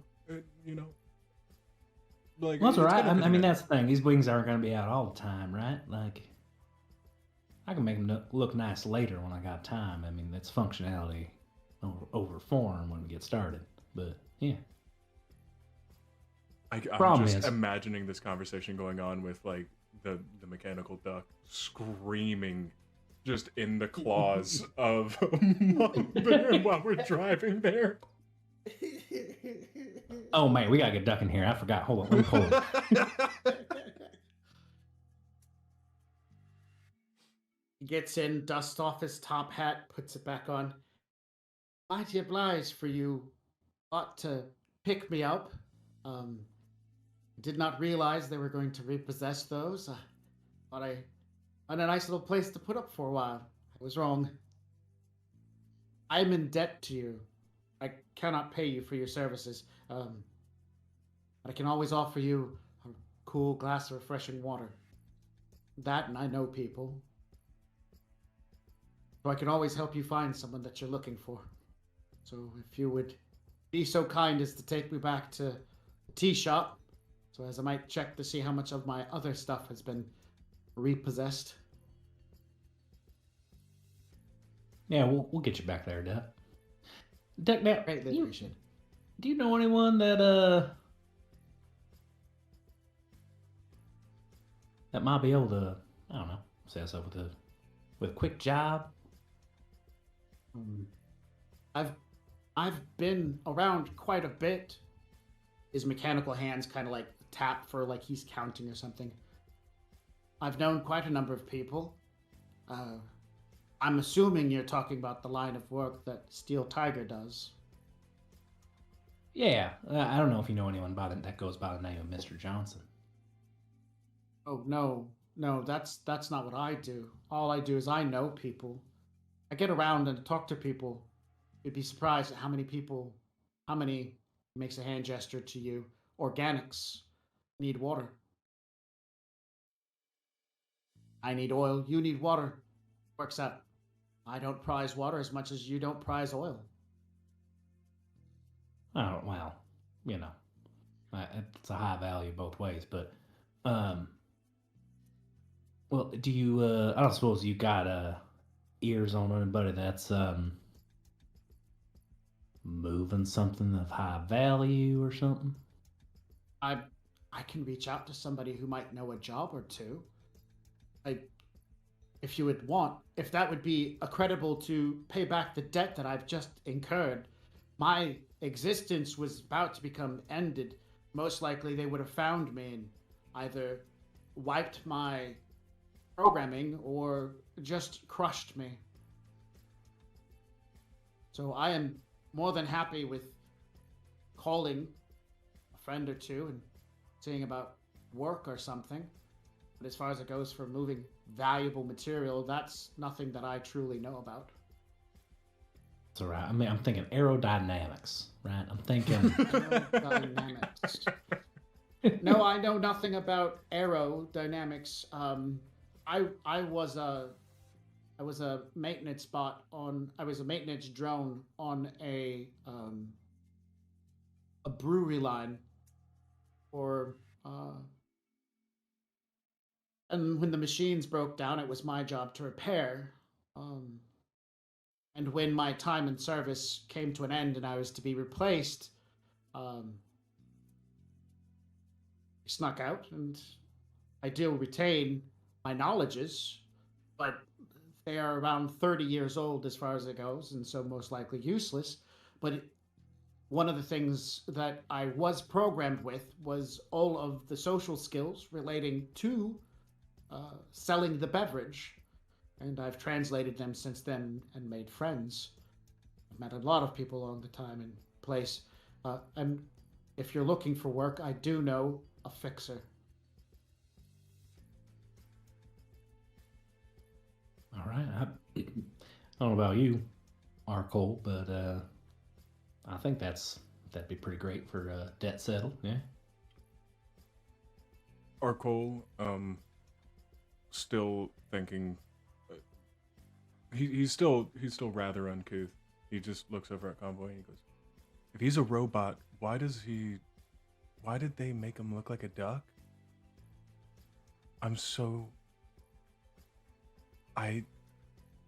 No, if they've got Well, I don't know, man. if they've got a job, we can. What was the brand of beer, Duck? Oh, Budweiser. I'm more confused, Convoy. Yeah, that didn't help at all. I don't know why I thought that might give it a chance of light. Oh, that one's easy to answer. You see, back in the early 2110, there was a... Yes, back in the late 2090s, there was a non-alcoholic child's version of Budweiser that was introduced. Iconically, the emblem was replaced with that of a duck amongst the more floral arrangements, so as to be able to sell the non-alcoholic cans of beer to children. It's me. There it is. All right. Yeah. That makes Things sense. are making a lot more sense. Hence why I know all the commercials and jingles.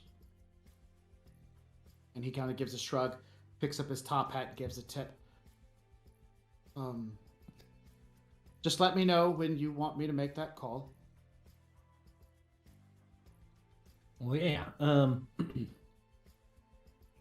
I think that's a good one. Nova, what do you think? Oh, never mind.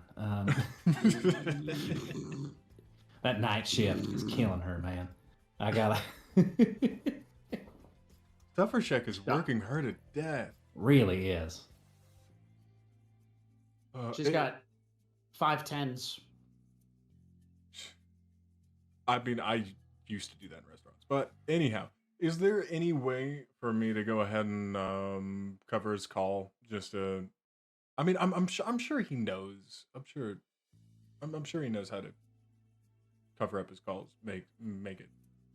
You know. You don't even see a comm unit on him as far as that goes. So if he has one, he's running silent. You haven't searched for one either. So I mean, it would be you testing to see if you could find it. So right off the bat, he at least has that figured out. Actually, I'm going to say because he knows better, he has a comm unit that you can see. But in a previous game session, you've seen that he has one that is stealthed. There we go. I like that better. That would make more sense. I mean, 2 phones, absolutely. Yeah. One in your pocket, the other one in your sock. Yeah. Remembering that he is definitely a duck that knows how to cover his bases. So It doesn't hurt to ask. If you were to make that call soon, Okay. do you don't need any help keeping it between us or anything like that? The line I use is discreet, and the person has a discreet setup. So this is a burner phone, and he taps a part of his chest. I'm not worried to lose that one. Okay. I understand what you're saying, but no, it's okay. But you can keep an eye out. I normally don't have as much issues, but we did just kind of drive over.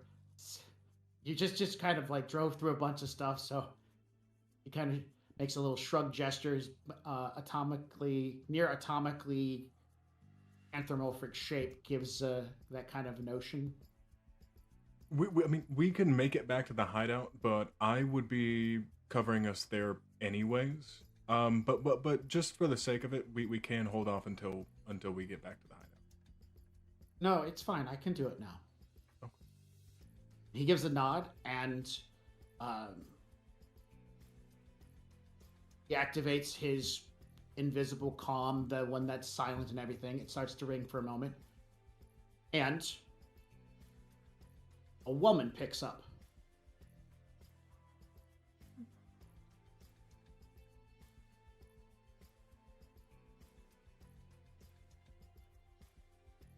We have a guest star.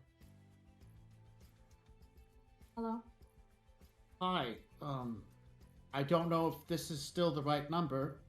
My name is Duck, and I've spoke with you, Sonny, before, who has given me this number. Are you Sonny?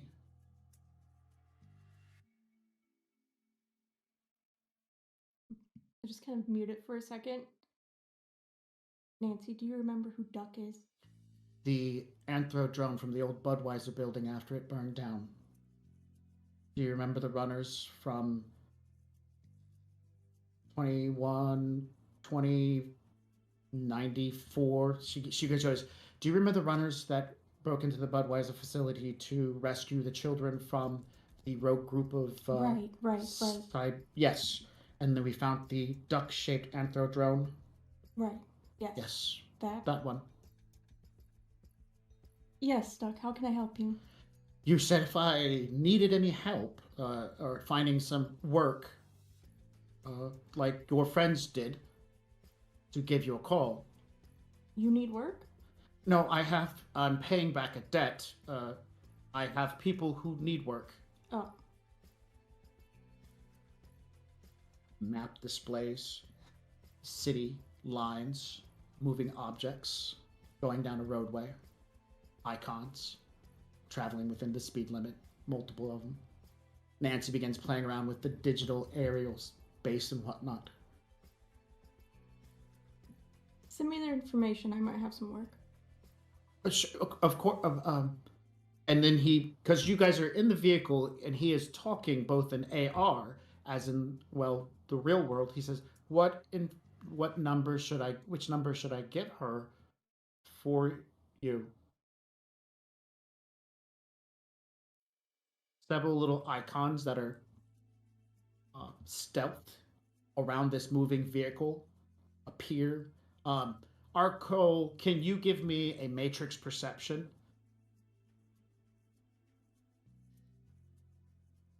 Your target number is 10 hits to notice that you are being observed. Got it. And for Gross, 8 extra? No, he can only provide you an extra 2. Oh. You can either roll, but he's going to give you an auto 2. You would roll 8, and then whatever you get from him, you would add into it.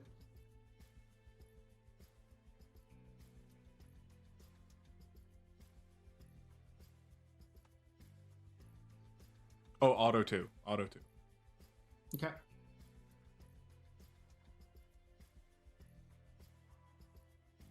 Yeah, you have no idea. Somebody just slid into your system and started bringing up all your information. You have no idea that there's somebody currently perusing through your pan.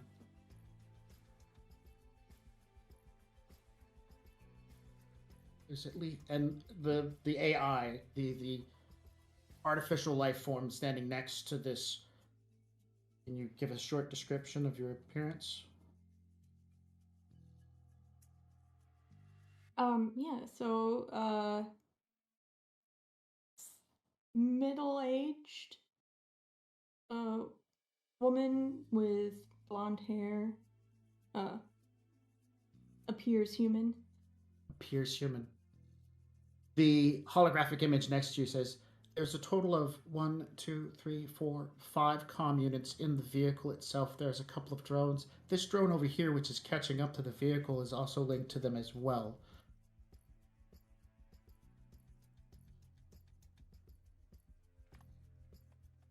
Duck looks to you. Duck says to you, "Which number should I give her?" Oh, we'll give Arco. I'm sure you got a relay system of some kind. You can make this work. Yeah. We'll connect it to the contact build retrieve for now.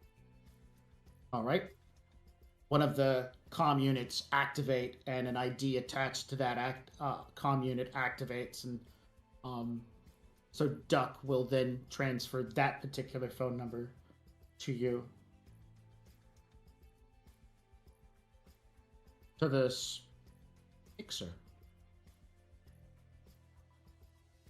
Right. Well, you can let them know we'll be in touch soon. Sure, not a problem. Are you doing all right, Doc? Well, I just got kidnapped and fell out of a helicopter, but I was picked up by these individuals, and so this is the debt I'm paying because, yes, I'm doing fine. Oh. Well, come see me when you can. I will. If I can remember where that was at. Nancy mutes it, says, "I will give him directions." Great, thank you. And then he looks back to the two of you in our AR and goes, "Okay, well, that was good. Opportunity for work. My debt's paid. But you can always ask. I will give you free water at any time." Thanks, Duck. I appreciate that a lot. Also, you know, man, if I could probably, I got no scrap metal laying around. I could probably put some together for like a basic shelter. I mean, it ain't gonna be as nice as that container you had, but I'm sure we can get something going for you.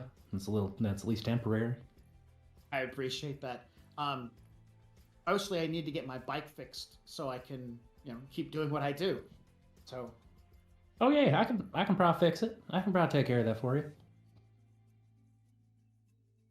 All right, you guys make it back. Do you have anything else you want to do before you get back to the? I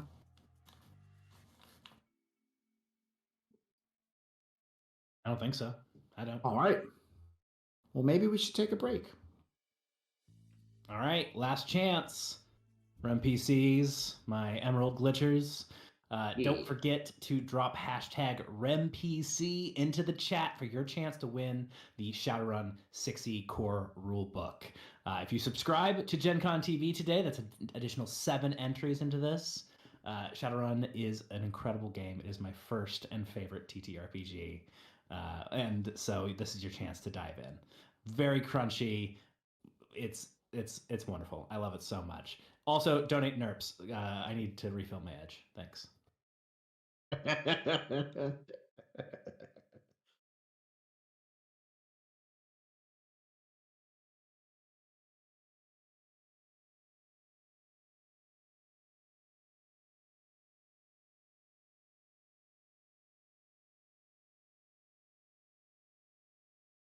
All right, welcome back to Emerald Glitch. Just one last reminder to get your hashtag RemPC into the chat for your chance to win the Shadowrun core rulebook. It's a great rulebook. You should get it, and you should put in a hashtag RemPC. Don't forget. We're going to be jumping right back in before we announce the winner, so stay tuned.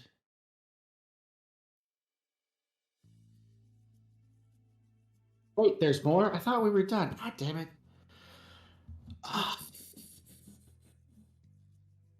Okay, fine.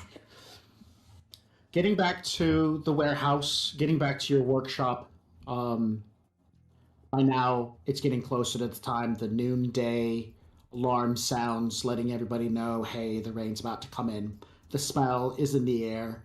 The burst of energy coming from the large weather tower begins sending out its waves through the air, creating vaporous clouds that immediately start turning dark and start racing across the area of Seattle, going up underneath the Emerald City and heading straight toward your location. You pull in through the side streets and through the barricades showing that this is supposed to be some sort of construction zone, and you pull into your secret workshop.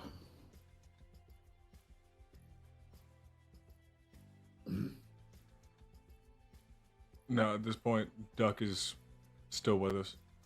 Yes, unless you dropped him off.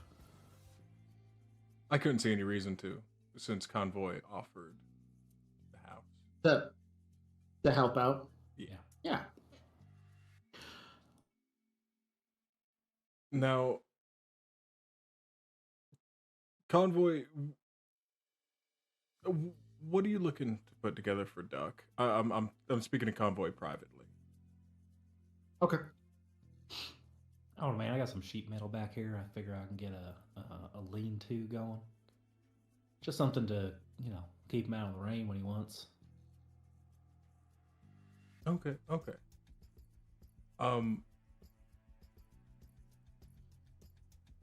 How do you feel about this new fixer? I know it's not going to be the same as Steel Tigers. Well, no. Here's what I reckon. I reckon we give it a chance, right? Like, we know Duck's good. No, Duck deals with decent people, as far as we know, right?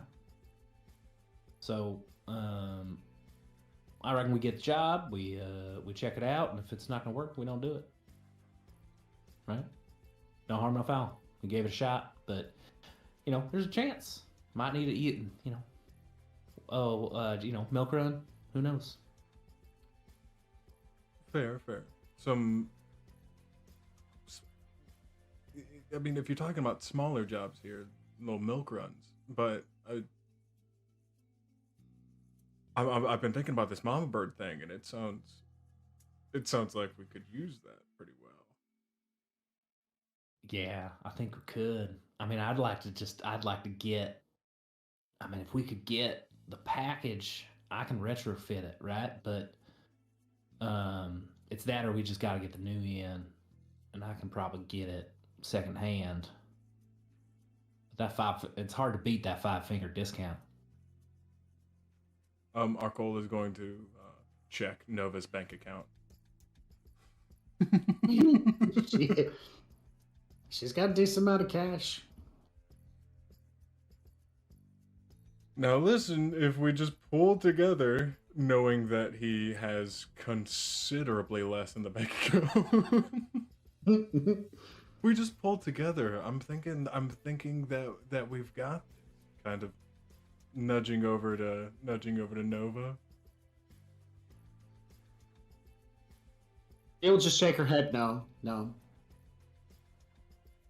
All right. Let at the very least we know that Duck is good.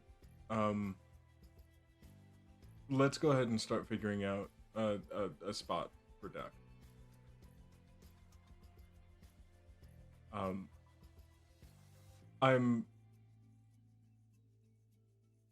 I would almost offer my spot in Subway, but I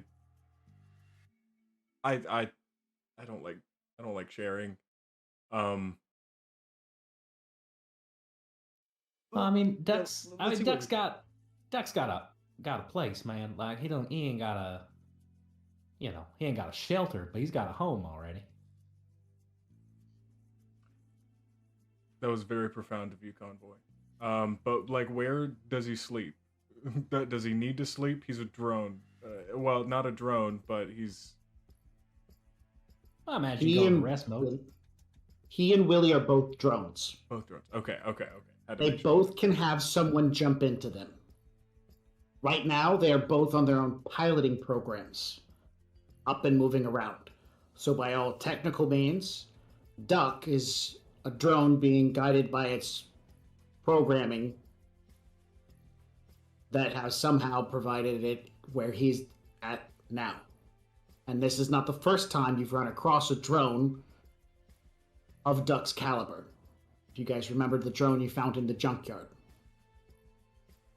Now, I know that you're looking to find some software for Willie. Mm-hmm. What are the odds that we can find some practical software for Doc? I know that he's good at selling beverages, and that's absolutely what he does well. Oh yeah, I reckon there's got to be something we can make work. No offense, Duck, but it should be a little easier to find programming for you. You're an older model, but it's. I was under the impression this is a private conversation between the two of you, so Duck can't right. hear this. That's right. So I reckon Duck is probably a little older model, so that's got its own issues, but he's definitely not as advanced as Willie, which is the issue I'm running into. Willie's like state of the art and came with its own programming that we were not able to take with us. Our Cole finding his heart a little bit over these last few, finding magic episodes. He looks over to Duck and kind of invites him in on the conversation. Duck, how would you feel about being able to do more than sell beverages?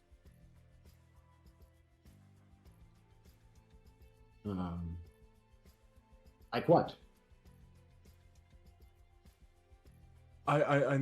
We're currently in the market for just general operating systems for Willie. What was it exactly, Convoy, that we're looking for Willie to be able to do?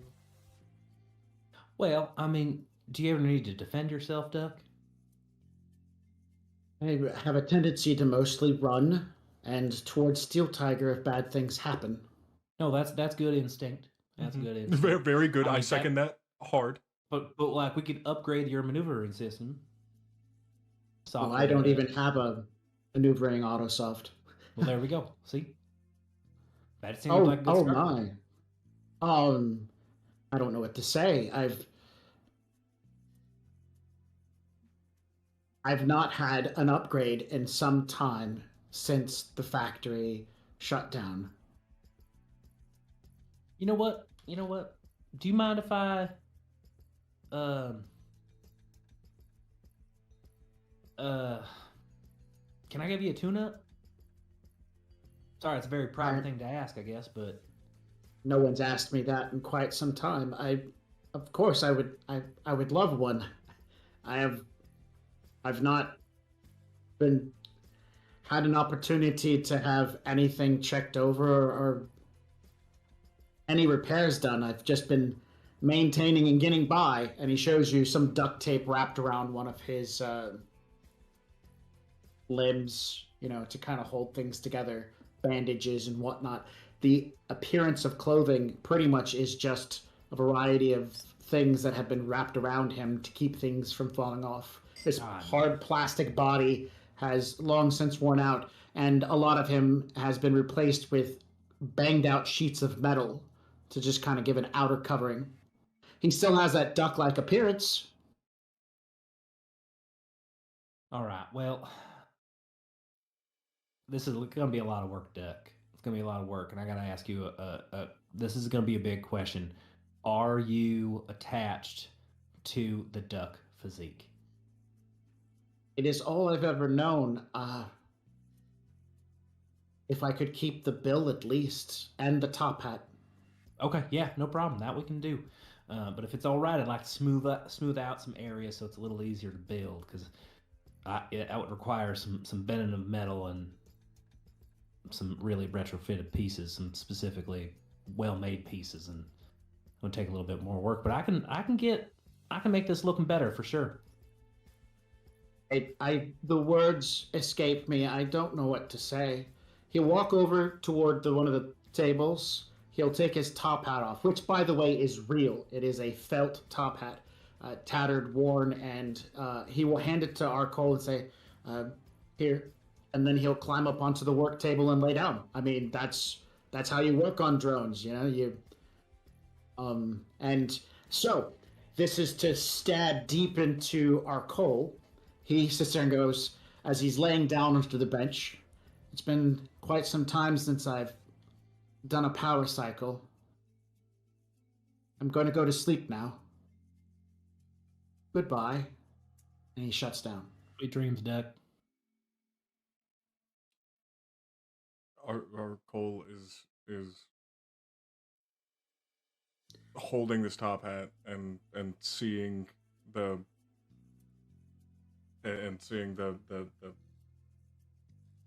commonality between him shutting down and my PMax and just doesn't really know what to do with himself.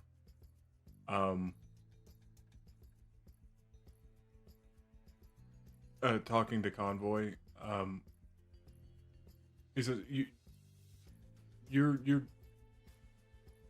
putting back the same, like we're not changing any part of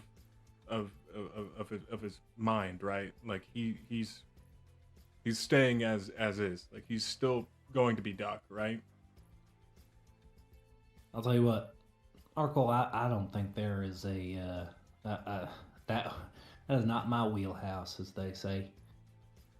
These drones that have acquired these personalities in the sense of sentience, they're it's a willpower question, right? It's not up to me to change it.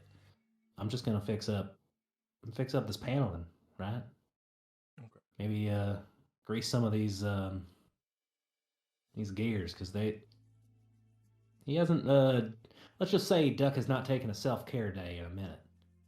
No, that's fair. If we were to do the same to any of his autosofts, or applying and movement autosofts, nothing's going to change about him, right? No, the autosofts that we'd be putting in would be it. I mean, you can put in autosofts to his main operating system, but we're not changing the main operating system. We have to morph the autosofts so that they work with the operating system, right? Like we can't. It's not going to be over to overtake unless we're wiping the operating system, which wouldn't do us any good, right? Like I don't know what that would do to a drone like Duck or Willy. Actually, I know what it would do with Willie. Willie would be like Willie just came out of the box again. But with Duck, Willie was made that way. Willie pops in and goes, actually, I have a backup system that keeps stuff like this from being wiped out. It's actually a required factory setting reset that takes and deletes that. In the meantime, no matter how many power outages, burnouts, or anything that I might experience, my core memory is not destroyed. That's some good information. That's great. Out of character question. Would Yes. our Cole know where he can like potentially store a copy of Duck? Yeah. It's going to take a hot minute to copy Duck and store him somewhere, but once you copy him and store him, he is a copy of that given moment. Anything that happens after that moment is no longer part of that version of Duck. But yeah, that could happen. I think that in this moment, that's what our Cole would do. Cool. He says, Convo, I know that Computers you were about plus to work on logic. Yeah, that's always Keep good. talking. Good Sorry. idea. That's always a good idea to do a backup, man. I wasn't gonna touch any of his main programming, but it can't hurt.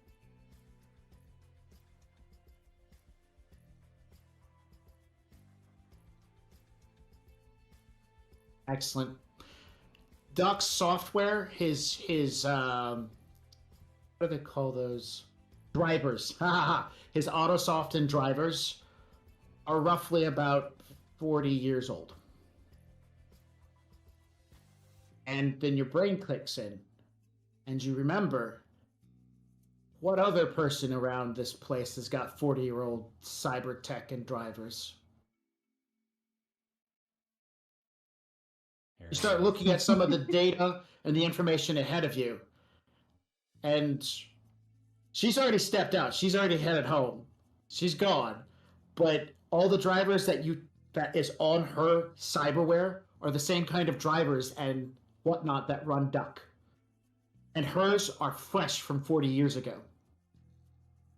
No degradation of data, no nothing.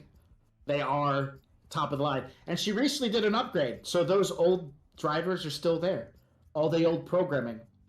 And since you've already had experience with it, it's not hard for you to go ahead and take and generate a copy of Duck, set it off to one side gently, and he is, by all technical means, preserved.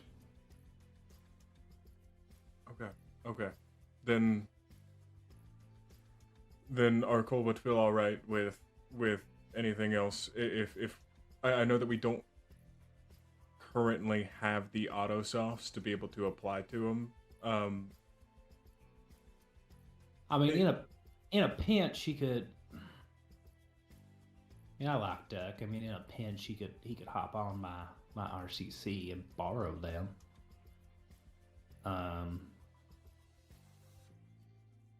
But that connection will degrade over distance. So when I'm nearby, sure. But hopefully he wouldn't be in too much danger while he's away from you. Also, this is just to cement the fact that our Cole clearly cares more about AI than human life.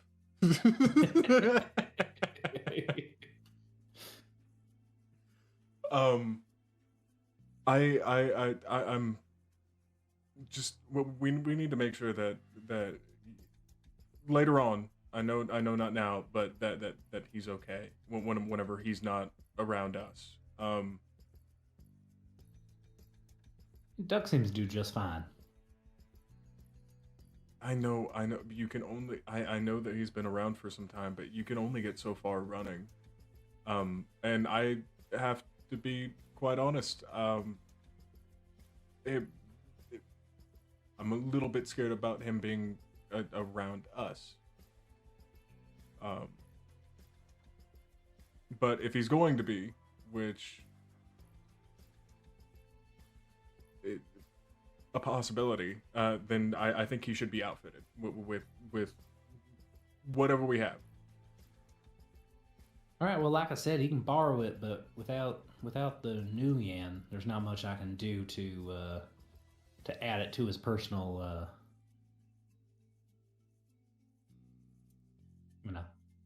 Willie comes over with some digital icons floating near him.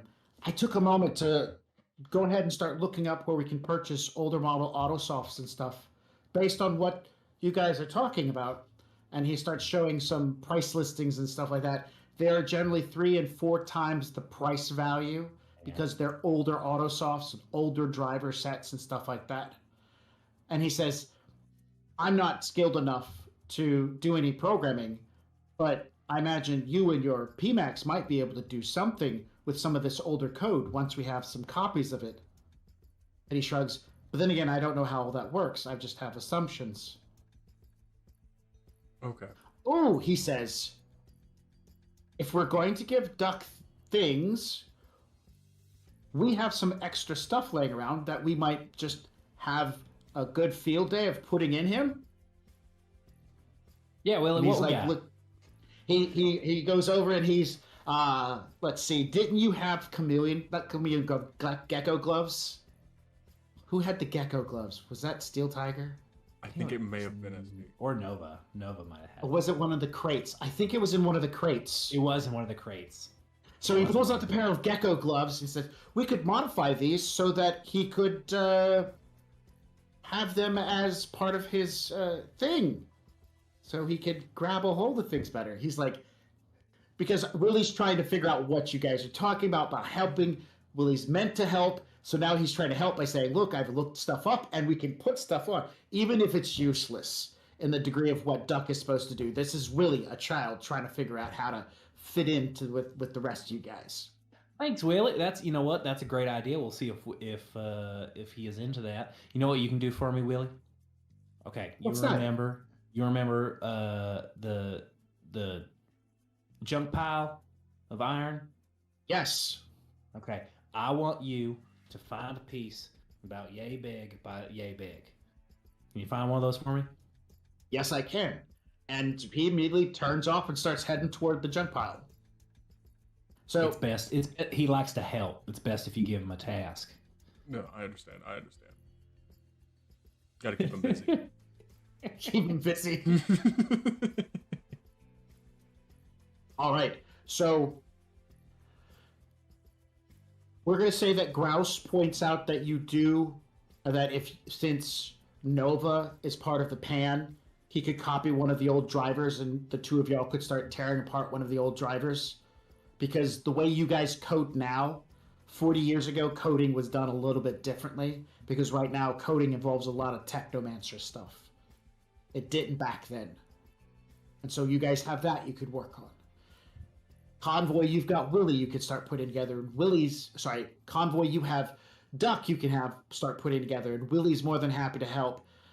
Brandy's off driving. So, everybody's at this point busy doing their stuff and whatnot. And Steel Tiger is still in hiatus.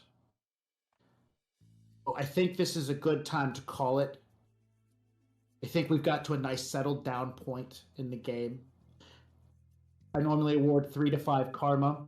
You guys just got through some pretty cool phone action. There was some, exciting moments and whatnot. And so I feel like awarding 4 karma is really on par with tonight. Beginning of next game session, we're gonna have a refresh to everything. And maybe you guys will choose to reach out to that fixer and pick up a new job. Maybe they have something easy, like a milk run. Maybe they don't. But we need some money if you're going to finish that big job. So, let's give away. Let's give that new yen, yes. So, who won tonight? Yes, we do have a winner from the hashtag RunPC. Our winner tonight is Bree-Lee95. You are going to get a Shadowrun 6th edition core rulebook. Again, that's Bree-Lee95. Make sure you keep your Twitch whispers open so we can figure out how to get that to you. Yeah. All right. So, had a really good game. was a lot high and it comes down and it goes up. I liked it a lot. So we meet again next week on the 22nd. We got an idea who's these two are going to be here. Tara's doing it. Techno Siren's going to be back, so that'll be fun.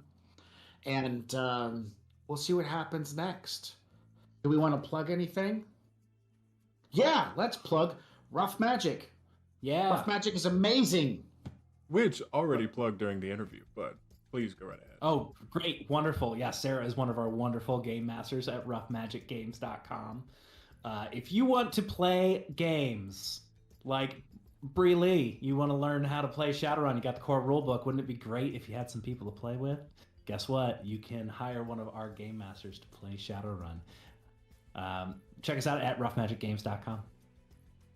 Yeah, I'm also one of their game masters, so if you like what I do, definitely come over and check them out over there. Hook me up. I'll run a game online. It'll be great fun. Also, finally saw it today after all this time talking about it. That website is pristine. That is a beautiful website. Oh, yeah. Yeah. When I was setting up my in-person events and I showed it to the program manager at the Dart Bar where I'm doing my event, she goes, "Wow, that's really professional." I was like, "I know, right? We're professionals." We are professionals. We and are the website's professionals. is going to get a slight makeover. It's going to be even easier to use very soon. Oh, We're updating snap. our booking system, so it's a lot easier to find what you're looking for. I like that. All right. Again, if you like what we do, reach out to Rough Magic. Otherwise, Alternis is another place we like to hang out. And of course, I'm Max from Original Box Set. I want to thank you for joining us tonight, and you all have a wonderful night.